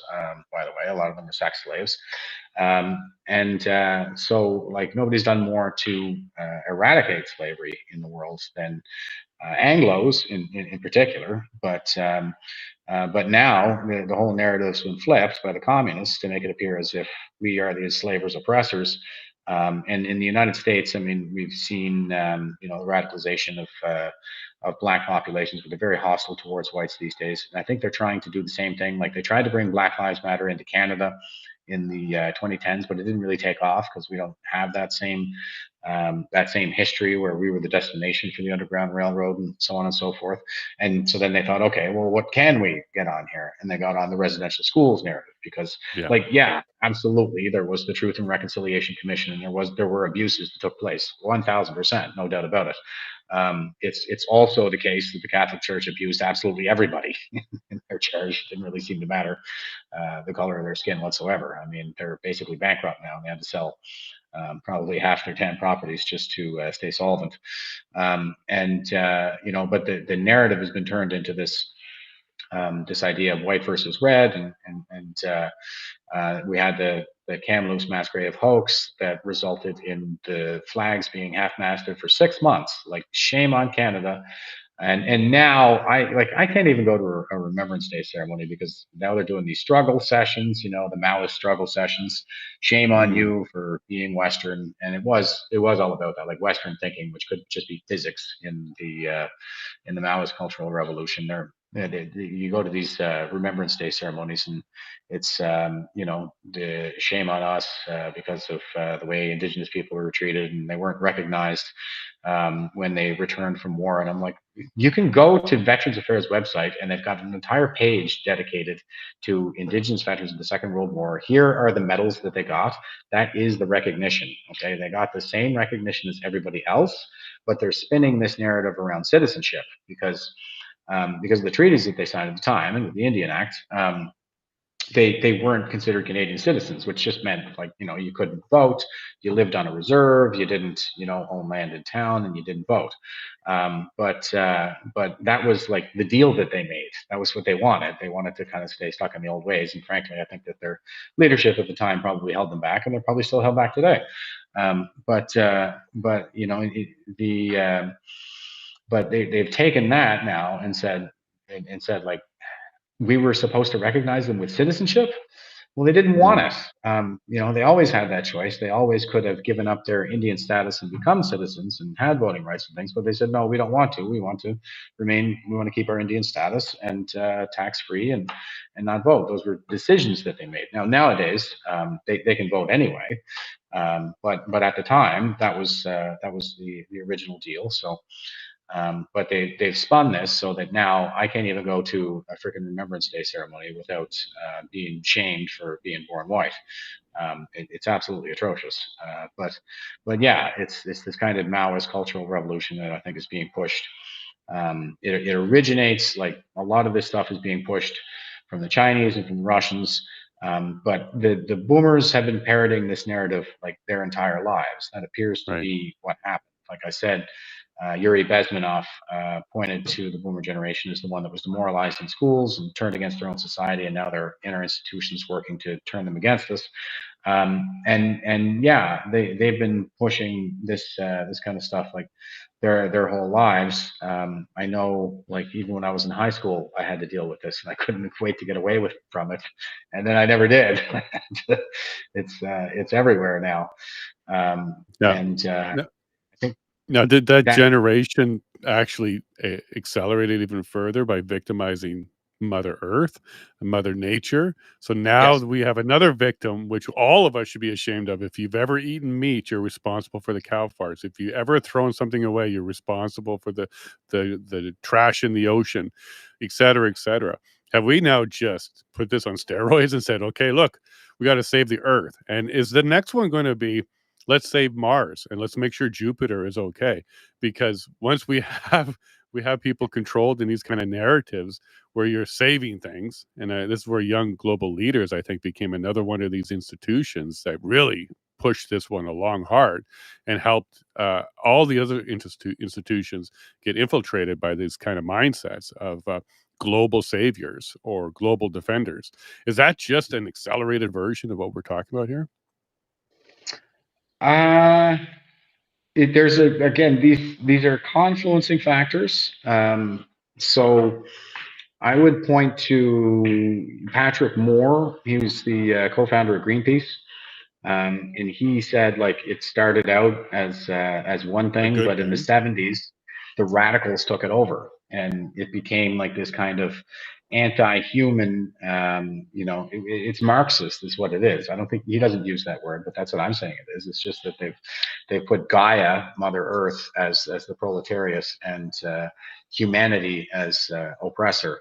It really is, the thinking really is, it's earth over people. It's completely backwards. Like, we're trying to save the earth from people. The earth is fine. It's fine, but they've injected this Marxism into absolutely everything. And I with have a respect Greenpeace to story. the I'll share with you. Then we'll jump to that next part there. When I was younger, I was looking to get a job. All right, I was living in Winnipeg at the time, and in the newspaper there was an ad to go help Greenpeace, and they were paying volunteers, not even volunteers, they were paying people to participate. So it was a paid position. but very low entry level. I was just a teen at the time, and went to the meeting and listening to what they're talking about. And then they had this little portion where they asked everybody. The question was whether or not the elimination of borders would improve the world. If all of a sudden borders were gone, would that improve the world? And that was basically the question they asked the group. And they were talking about how we need to save the world. And when it came to me and they asked me, I said, well, I'm not sure if that's the issue, but I have a question for you. If we're here to save the world, save the trees, and do all that kind of stuff, how do you rectify the fact that you have a wooden guitar and we're sitting in a building made out of wood? Because without that, we would not be able to do even this meeting. Very politely, they pulled me aside and said, "Thank you very much for coming," and showed me the door. So I wasn't part of the mindset. I guess I didn't pass the test. But that was a genuine question. Like, if we're here to save everything, how do we rectify the fact that we too consume these resources? That was one question too many, I think, and then I got ushered out. But I didn't feel like they were genuine at that stage because shouldn't we be able to have these conversations? Can't we rectify this? Because I felt like if I was asked that as a representative of Greenpeace, I should be able to have an answer to that. And I Mhm. can't represent Greenpeace unless I understood, where they stood on some of these things. But no, I got ushered out. I went on to, I think it was Dickie D ice cream at that time. It's where I ended up for that summer. That wasn't Greenpeace. I wasn't accepted. I'd say that was a good move. You're much better off being a dictator. Probably. I'm just pushing sugar instead of ideology. But at the end of the day, I had some pocket money. That's what I was working towards. Yeah. Um, yeah. Well, trees are renewable, so like, It was a so who question cares? because it was, yeah, because this was around the tree hugging time when that was a real big thing. This would have been late 80s, early 90s, something like that. Um, but yeah, anyways, that was my little experience. I wasn't accepted. Yeah, we got. I mean, if we can't use trees for paper and stuff like that, then what the hell can we use? Because they literally grow back. Like the expression is, money doesn't grow on trees. Well, you know it does. Trees do. So Yep. like, let's use them. And and let's maybe not burn them because they do pollute more. You know, the kinds of fuels that we're using now with natural gas, and they pollute way less than burning. In Africa, that's one of the biggest problems that they have is they're still burning wood and dung, a mixture, to heat their homes, and it's highly carcinogenic. They could probably use some stable power, but they're going to need some help doing that because I'm afraid they're just not going to be able to do it on their own. And we gave the colonialism a try, and now we're kind of the world's bad guys. But that's entirely because of the propaganda of these of the Marxists, in my view. Anyway, it's not to say that there were no missteps or that no abuses took place. It's just what it's like when you're dealing with humans. They're messy, and there are going to be bad actors, and there are going to be people that just kind of lose control here and there. Everybody does. Everybody has that moment where they kind of say, that wasn't me. They're always saying like, who was that person? That wasn't me, and stuff like that. Well, you're an animal. You're a demon essentially, heart of a beast, mind of a god. Hmm. Penchant for cruelty like the animal kingdom's never seen, and the capacity to shape our environment and the world around us for our own purposes. So, we're not out of the woods just yet. And anytime you put like large groups of people to task like that with a mission, like things are going to go sideways. We're talking about humans here, so a lot of stuff probably did happen, I'm sure. But just reading, what the different conquistadors of Columbus and the intent was always quite benevolent, and they toppled other people's dictators and gave them back their land. India is another one that gets thrown in our faces a lot too, because they basically pillaged a lot of the palaces for treasure, but that was how they paid for wars back then. Like, Right. we're learning as we go, and we're finding better ways of doing things as we do things poorly and learn from it. But in India, like, there was quite a bit of barbarism, and there was one practice known as seti that kind of set the whole thing off in the first place. And the practice of seti was when a man died, they would throw his living widow on the funeral pyre with him and burn her to death, so that she wouldn't burden her society. And I always forget the lieutenant colonel's name that was campaigning, a British guy. It was India at the time, in India at the time. And when he asked what they were doing and they explained the practice to him, he said, "That's barbaric." And they said, "Well, that is our custom." And he Mhm. said, "Well, where I come from, we hang men who kill women. So you have your men prepare the funeral pyre. I'll have my carpenters build the gallows, and let us all participate in our own customs." And that's what they don't tell you, the Marxists, what our adversaries don't tell you, is they don't tell you how the fighting started. They always tell you about what happened with, the Western victory. This goes all the way back to the Crusades. Like the Crusades Mhm. were a response to Islamic aggression, hundreds of years of it. And in the case of India, like it was an emancipation effort. And what ended up happening? They toppled their dictators who imposed this policy on them. Yes, they took treasure to pay their soldiers, because that's how you paid soldiers. It was back in the day. It was like you would join the military, you get a guaranteed three hots and a cot and a promise of potential booty. That's how they paid. It was a good way for a young man to jump the social ladder if he got some booty, and he'd be taken care of with his three hots and a cot as well. So that was the deal that they got, um, and they also introduced. Like they emancipate these women. They say, "Oh yeah, burden on your society. Here's a spinning wheel, ladies. When you show these guys what you can do?" And now that spinning wheel is on the Indian flag, and they play cricket, and they're capitalist and English speaking, and basically part of the Anglosphere. They should be our allies. They're very much a natural ally of ours, even despite the tensions that I think are, contrived essentially between India and Canada right now. We seem to be we're being pushed, we're being nudged to polarize against our natural allies like India and like Israel. So we'll be all alone in the world. And we're Canada. We don't even have a military. So where is that going to leave us? Yeah, No. I think it's all very strategic. Yeah, and I want to be sensitive to your time because it's going to be quite late for you soon. So what I want Yeah, to do is maybe the next 20 minutes or so we can get back because you got surgery tomorrow, right? We got to get you yeah, some that's rest. Okay. What I want to kind of focus a little bit on is we're both PPC candidates. I kind of just jumped on the ship recently. And part of our conversation the other day was the growth of the PPC is gaining a lot of support. There's a lot of new members and stuff like that. But it's also kind of fracturing in certain weird ways that are kind of interesting.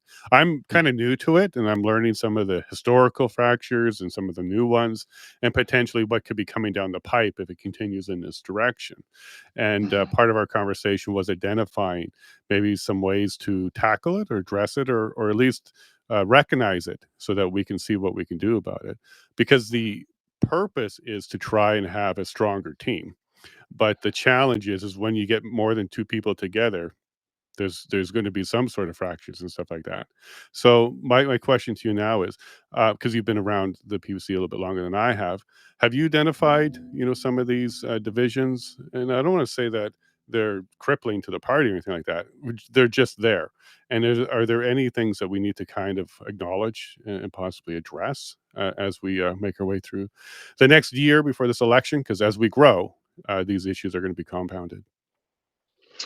Yeah, I do see, a lot of PPCers kind of espousing some of these narratives, like I said, and it's, I guess, concerning, because I recognize them to be propaganda narratives, and there's a whole industry of like conspiracy theories that have come up around Israel in particular, and a lot of this stuff's been debunked, pretty thoroughly debunked. I debunked a lot of it in the wake of October 7th. I went back, but I kind of identified because I'm very familiar with these conspiracy theories. I've been into them for decades. I'm not saying that I believe them. I did for a little while, and then I Sure. kind of realized I was wrong. And more now, I just find them interesting and kind of a fun way to practice my critical thinking. And you do learn when you go through these things too. But yeah, a lot of the narrative around Israel seems to be out there. They're now one of the things that our adversaries are going to do when they're spinning these propaganda narratives is they're going to pretend that friendly fire incidents don't exist. They absolutely do exist. There are friendly fire incidents and there are civilian casualties in every single war. I mean, I was Air Force in Afghanistan, so I saw it firsthand. Like, you bring in the Air Force, and it is the wrath of God. There's going to be some civilian casualties. There's going to be there are going to be some friendly fire incidents as well. We famously had the Tarnac Farm incident. Canada, the United States, killed 4 Canadians and wounded several others in the Tarnac Farm incident in 2002.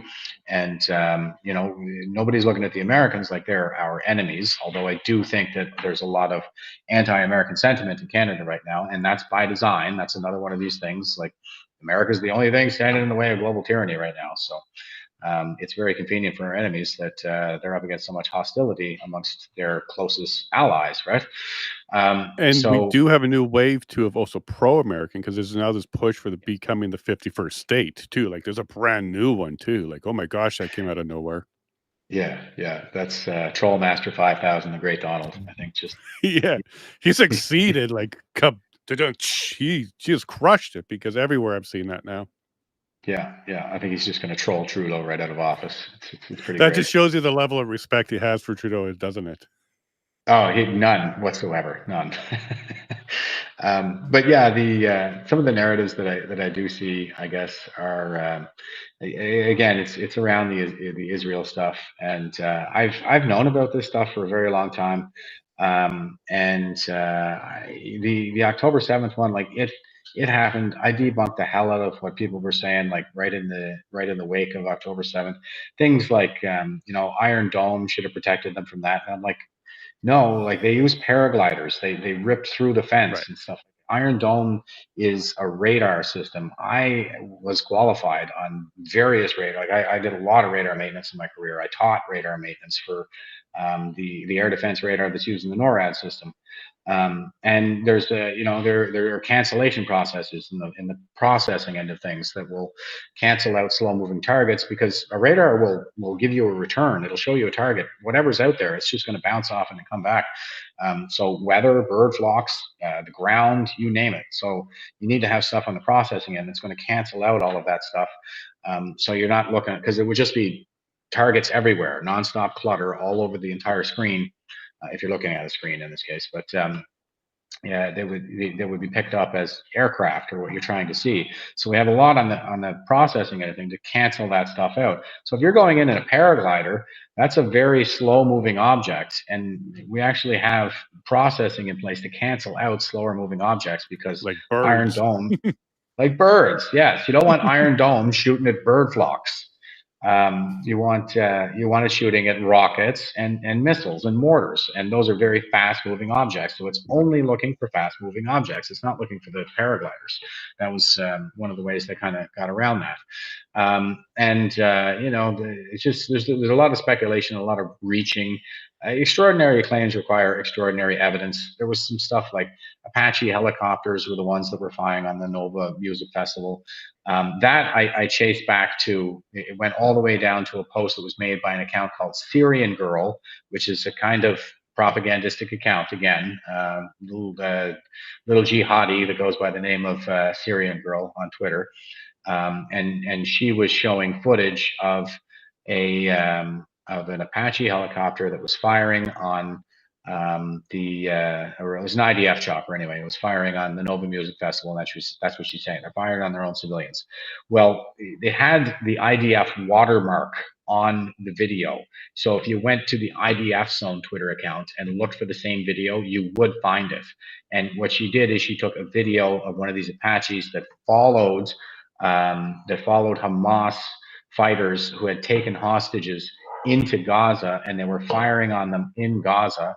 And they probably did have what do you call it? They did have civilians in the back, but they invoked the Hannibal Directive, which in the Hannibal Directive, it's like they stopped them from taking hostages at all costs. It's like, because there's a similar scene at the end of, like, what was that stupid movie, Hyena Road? that they did about Afghanistan. It was a Canadian-made movie, and in the end of the movie, like the Taliban is closing in on the guy, and he calls in artillery on his own position. He takes out the Taliban and himself in the process, rather than be taken prisoner by those savages, because that's what they are. Mhm. And so there's the Hannibal Directive out there that people make a really big deal about. But to me, I'm like, Israel is functionally like Kandahar airfield. They're surrounded by barbaric jihadis, and nobody wants to get taken hostage by those guys. So, and it's their own call, it's their own policy, of course. So, I don't know why that's any of our business, quite frankly. Um, and um, and so there was a lot of that, and a lot of other stuff around, say, the USS Liberty. This stuff has been around for years, but if you dig into it a little bit, and especially, I guess maybe it's because of my military background, and I have actually seen friendly fire and civilian casualties. Like, it seemed like it happened all the time. And Mhm. my own unit in Afghanistan, we got accused of targeting civilians multiple times. It was never true, but they're going to go ahead and they're going to try that anyway. They're going to try. We took out a bunch of guys that were digging up a roadway in the middle of the night. It was like 3 a.m. They're digging up a roadway. They're planting IEDs, is what they're doing. And then the locals would come out and say, "What did you guys just killed a bunch of farmers?" And we're like, "Nobody farms at 3 a.m. in the middle of a road. Like, give me a break." But we were not targeting civilians; those were bad guys, and they were planting an IED. But these are the kinds of things that you're up against all the time, right? And with the like the USS Liberty, for example, it's a friendly fire incident, fog of war. It was during the 7 Day War, and they had all the details are probably going to escape me right now. But at the end of the day, just the words "very effective fire" should be all you need to know. The USS Liberty, on the approaching Israeli fleet, laid down very effective fire. Now they got strafed by an Israeli bird, because there were other hostiles in the area, namely Egyptians. And they got strafed, and then that bird took off and went back to Israel. And he actually radioed back and he said, "I'm not entirely sure that was the right call. We need to identify the USS Liberty. We need to identify them as friend or foe." So they sent a naval fleet out there. They had subs and everything like this. So they approached slowly, and this is the kind of thing, man. It's like Murphy's Law, I swear. Oh, freaking Murphy! But the commander, the captain of the USS Liberty, gave the order to hold your fire, and the gunner was like, "Fire!" Right. Just let her rip. And they described it as very effective fire. That's universally accepted. And so then the Israeli fleet just opened up on the USS Liberty, but they did realize that it was all fog of war, big huge mistake. People will say that it sank. It didn't actually sink. It was towed back to port. It was repaired and then sailed back to the United States, where it was eventually scrapped. It's a terrible incident anytime that it happens, but there's still like no reason to believe that it was planned. That's these things happen all the time in every theater of war. And 9/11 being planned by the Jews or the Israelis or whatever. I don't know where that really started. I have a sense that it was probably Iran, because Iran is like that. They had that 1 year commemoration of Qasem Soleimani's death, and they got suicide bombed, and they were like, "Oh yeah, that was the IDF," and I'm rolling my eyes like, "Yeah, the suicide bombing is the IDF's MO, right?" And it took ISIS issuing an angry communique like, "No, that was us, Durka Durka. Quit screwing around." Iran.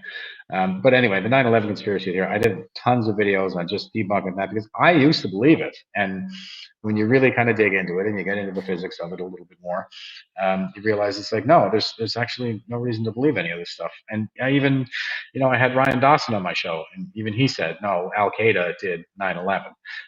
But he'll make a really big deal over the Mossad agents that were apprehended in the cleaner vans that they were Right. using Across the as street, a or front. across the river. Yeah, yeah, stuff like that. And there were traces of explosives in these vans, and they were going through the Jersey Turnpike or something like that. There's never been any forensic evidence to show that any explosives were ever used anywhere in the World Trade Center when they brought it down on 9/11. And he'll make a big deal about the explosives because I asked him, I was like, well, is there any evidence of that? And he would point to eyewitnesses. But the thing is that there are other explanations for this, like the planes are made of aluminum, and aluminum would have melted in the fires that were about 1100 degrees, not hot enough to melt steel. They weakened the steel, and it collapsed under the weight of the concrete that it was holding up. But aluminum would melt, it would turn molten, and you can see it rolling out the windows, and they'll show pictures of it and stuff. That's what it is. It's aluminum. And they also, the planes took out the sprinkler systems on the floors where they hit. So the sprinklers on those floors and above didn't work, but below they did. If that molten aluminum goes down, say, the elevator shaft to a floor where the sprinklers are on, well, when molten aluminum comes into contact with water, it causes explosions. People probably would have heard some explosions that didn't actually bring the tower down or anything like that, but it would have been that reaction that happens between the molten aluminum and the water. And the traces of explosives found in the backs of the vans that the Israelis were apprehended in, they're known to do that. That's what they did after the Munich Olympics. Is they chased the terrorist leaders all over Europe and every country that they went to, and they bombed them. They shot them, they bombed them, they assassinated them left, right, and center. So there's still, like, even if they did have traces of explosives, there's no reason that they had any intention. There's no reason to believe they had any intention of using them against Americans. They just had explosives. So there are a lot of these things. They kind of pile speculation on top of logical leaps over and over again to get you down these rabbit holes. And what lies at the bottom of every rabbit hole is confirmation bias. So extraordinary claims require extraordinary evidence if they are to be believed, and there's just not sufficient evidence to believe that the Israelis are engaged in terrorist attacks against the West, their allies, um, at all. Like I can't get there. Right? There's just not enough evidence for that, Yeah. and there are plenty of good explanations as to why we see these things happening that don't require a global conspiracy. So, global conspiracies are incredibly hard to pull off. I mean, just look at the WEF. Everybody can see what's happening, like right in front of our faces. So. Sure, global conspiracies are difficult, but let me just bring your attention to local conspiracies. So, growing up as a Canadian, 2001, 9/11, all that stuff wrung all of my inquisitive bones in my body and made me get into it. And up until recently, I was the type of person that believed feds exist and there's all these other things. And you follow any type of community, especially around freedom, you hear this stuff all the time. You see stuff like Jan 6 and Earp or something like that. What was his name? That guy that everybody talks about. Yeah, I know Anyways, I think everybody knows who we're talking about. Yeah. Everybody says like he's a Fed and that kind of stuff. And I was kind of on board with some of that because one of the first things that I got identified when I came into the group or the community was be careful of this person, be careful of that person, and all this whispering of certain people. And at first, I entertained it because I'm new to the story. I'm new to the community. I'm learning until I watched a narrative get created, and I can basically tell you which hour and which day it started about me. A narrative got created about me, and then before you knew it, I was a Fed, according to some people.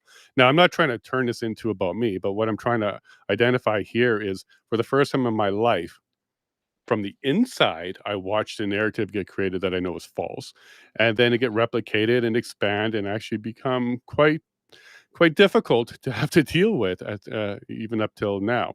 And this got all resurrected when I joined the PPC because that same narrative came out. And instead of it just going away peacefully, it got resurrected and got directed right at the PPC. Some PPC members themselves believe it, and they're bringing it to me. And this is what part of our conversation that we had was part of that narrative is because I interviewed Jeremy McKenzie and because I treated him like an individual and had a conversation with him, suddenly, some people believe I've adopted all of his beliefs from the moment he started walking on this earth.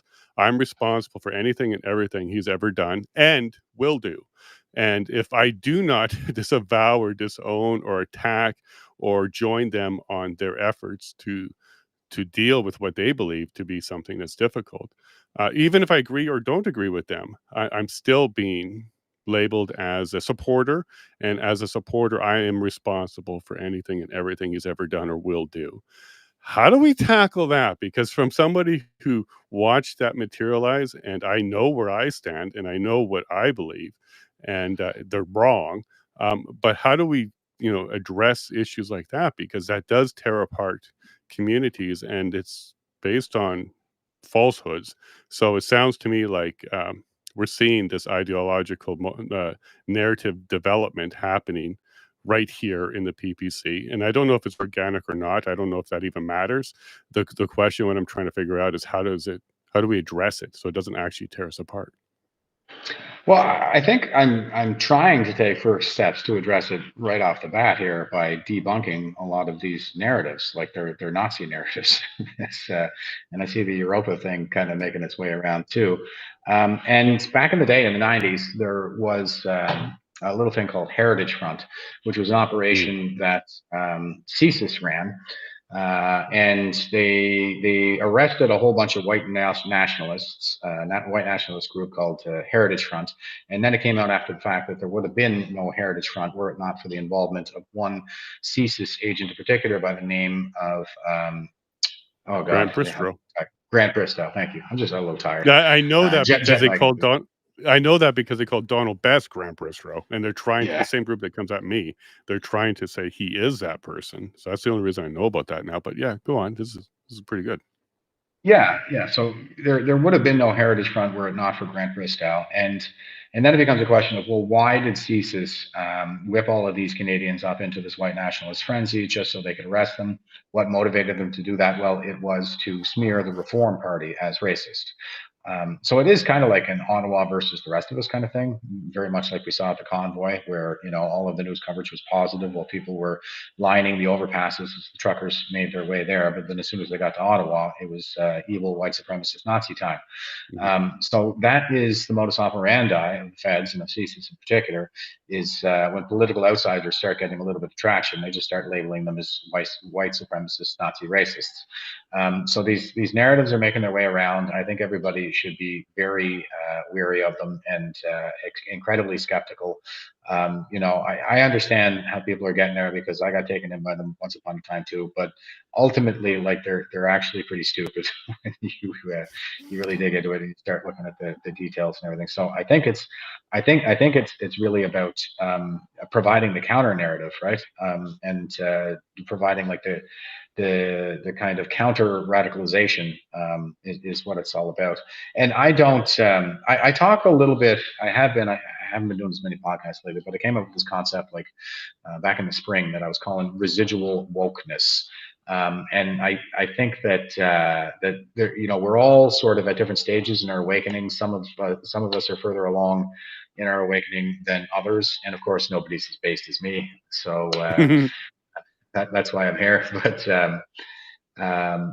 yeah, the Nazi narrative, I would put in that category. I would say that it's this kind of Marxist narrative that people haven't really woken up to as Marxists just yet. We've all been indoctrinated into these Marxist narratives throughout the course of our lifetimes. And we need to, build better ideological warriors and start training people to recognize these things. It's the same oppressor oppressed narrative. It's the same kind of identity politics. And another thing about it is it plays on the tribal instinct. Like I said, they're effectively cults. All of these different things are effectively cults. They have their own sort of dogma, this internal cohesive sort of guiding philosophy. Well, it's dogma, which is very different from philosophy. And when you blaspheme the dogma, you just get the blasphemy response. So they engage in all of the same behaviors. You get the blasphemy reaction where they get triggered. You get the witch hunts where the troll farms come after you. I've been subjected to multiple of those. Hmm. And what do? They do what Marx and Engels did, and they just call people names, and they don't really attack the argument. They attack the person and not the argument. And they're not engaging in like logic. It's more like they're adhering to their dogma. So yeah, when it comes to the disavowing, like I don't disavow people. Everybody's wrong about something, and somebody like Jeremy McKenzie, like he's been through hell, so he's allowed to fuck up. I wouldn't excommunicate somebody because you keep doing that. You can't expect complete ideological homogeneity between two people, like the two of us. It's No. not even that's never going to happen. We're going to disagree on something, right?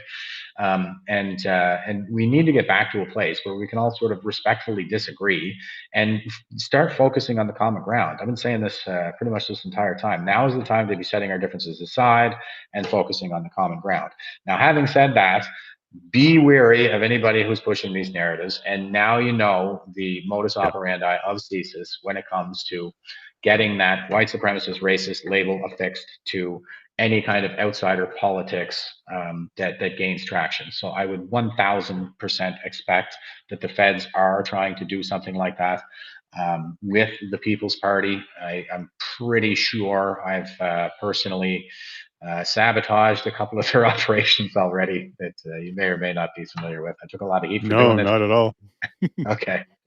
Well, I don't know. These are the That, kinds of that might things be another conversation to dig into that some more, but no, I'm not familiar it's with all that. Again, I'm pretty new to the PPC now. Yeah, no, this is more of some of my work with V4F. Like, we try to Oh, pay right. attention to what's going on out there, and if there are bad actors or maybe people are a little misguided and stuff like that. Well, you would remember, say the Save the Children convoy, for example. Yes. Yeah, because I was actually Yeah, part of that. So I would reach out and have conversations because I was very curious what's going on here. And we're hearing these narratives and we're hearing this audio clip and all that kind of stuff. Yeah, I remember that clearly. yeah. So that was, by all of the available evidence, that was going to go sideways. That was bad news. So that's why we did that, and it's because we want to And, keep people safe, and we don't and, we don't want to give the feds. We don't want to gift wrap the narrative up for the feds. and, That's looking and I for. think you succeeded as V4F because that conversation happened. I think at least an overreaction by the police was avoided, Mm, because I think there was a lot of talk in Toronto about actually having some sort of response and prepare for it. There was even some planning that happened. And I mhm. think you guys helped eliminate that escalation by having that exposure. I know some people weren't happy. They were accusing you of destroying this new movement. But had that not happened, I think we would have saw definitely a reaction by the police that we all would have been very upset about seeing in Toronto. So thanks for getting that out there. I think you did They were some good talking there. about blowing up a bridge on the recording. So I know it was not good news. Now, whoever we know who's behind it, like we've identified those people, and we'll just leave it at there. But whether or yeah, not they're part of some sort of group that was doing it, like who knows? But at the end of yeah, the day, this is where sunlight helped disinfect that particular situation. And yeah, you yeah, did take a lot of heat as an organization for doing that, but I still think it was the right move. I think you guys headed off a big problem. yeah. Thanks, bro. So And that's not the first time that the VFREF did that too. You guys also, whether you're Marcus not you were Graham. an organiz yeah, whether or not you were an organization at the time, but during the convoy, the truck with 2,000 firearms, there was some information about that floating around too, and that got diffused. I think that would have turned into something a lot more sinister had people not alerted other people about it, because I think that also helped in the same way. People learned about it before it got to Ottawa, and then suddenly that Mhm. narrative turned around quickly. Yeah, So I whether can't you're take a any beef credit rep for at the that. time, no, but But the one that I'm worried some about right people can. the one that I am worried about right now, though, the most, because it is getting some traction, it is all around the Nazi narrative, and especially with this Europa film. And it's absolute crap. Okay, like I just gave you a Mm. couple of examples, but it's absolute crap, and it's like They deny the Holocaust, and like I'm open to these arguments, guys. I don't think that it should be illegal to deny the Holocaust. Like everything needs to be on the table all the time. May the best ideas win. You don't want to, you don't want to isolate people and push these ideas underground because then they tend to fester and metastasize as extremist movements. So like get it out there. Sunlight is the best disinfectant. I want to show everybody how stupid these people are, and it'll just take all the steam out of it. But this is a film that denies the Holocaust while providing all of the fodder to justify violence against Jews at the same time. And I'm like, Oh, no. there's Oh, there's boy. something there's something terribly incoherent about this line of reasoning. So anyway, that's the one that has me the most concerned right now. I wouldn't be the least bit surprised if there wasn't some federale kind of pulling the strings from behind the scenes there. So just so everybody's alert to it, it is gift wrapping up the narrative for the feds, just like Heritage Sprint did in the 90s to smear a right wing populist movement as evil, racist, white supremacist Nazis. Yeah, and I was talking to Payman before today. I did an interview with him as well, and we kind of identified the attack on populists is because that is one of the effective ways to stop globalists across the world. You're seeing where there's a populist movement push and starts to accelerate. You're also seeing a pushback on the globalist side of things. Netherlands and other countries come to mind quickly on that, so I can see why they're targeted. So the harder that we build a populist movement and the more shots that we're taking, the more we're identifying the ones that actually would prefer a globalist type of society versus a populist one. So I think the more we fight, you and I and Payment and others, the more we're going to expose the people who are against the people having the power. So I'm down for the fight, and this is a hill to die on. I think Canada's worth it. I'm not giving up at this stage, and I think we can have a victory if we figure out how to deal with some of this repeated history that's used to divide us and cause us to not just be confused about our sexuality and other things, but who our friends are. And friendly fire is a thing. I've participated in it. I've had to apologize. I've had to do unblocks. I've had to do those kind of things because I'm not perfect. But it certainly is a thing. And I feel like I'm part of that one community you were talking about before, a little bit more passive and a little more docile. I've got scars all over the place. I'm Yeah, learning. Okay. Now, hopefully, at this stage, I will be able to grow with those scars and try and combat this in a way that is productive. Jeff, yeah, I really enjoyed this conversation. I don't think this is going to be the last time we get into this subject. I think we're going to have to do this a few more times because as we watch it evolve, it's going to change too. And the yeah, Nazi issue, I think that's a really good idea. Let's keep an eye on that and see where that's headed. yeah. Thanks, bro. I agree. Okay, well, I'm sending prayers your way. I know that's where we do disagree. That's one of those topics that we do disagree. But I am praying that you have a great outcome with your surgery and you come back and ready for another fight out here. Absolutely. All right. Thanks, brother. We'll talk to you again next time. Take care. You have a great day. Thank you, Jeff. Bye. All right. Well, there we go, folks. Jeff over in Germany. And we are talking about where these ideologies came from. How did they come about? Russia, China, even further, Romans. We talked about Romans as well. It's very interesting. But the concern that we're trying to raise here is let's not get trapped again. Let's try and identify it, try and see it for what it is, and combat it this time. Don't become victims to it because when you become a victim, you actually play within what they are trying to do. Victimization is one way to make you demand things for yourself and to separate the community between victims and non-victims, oppressors, oppressed.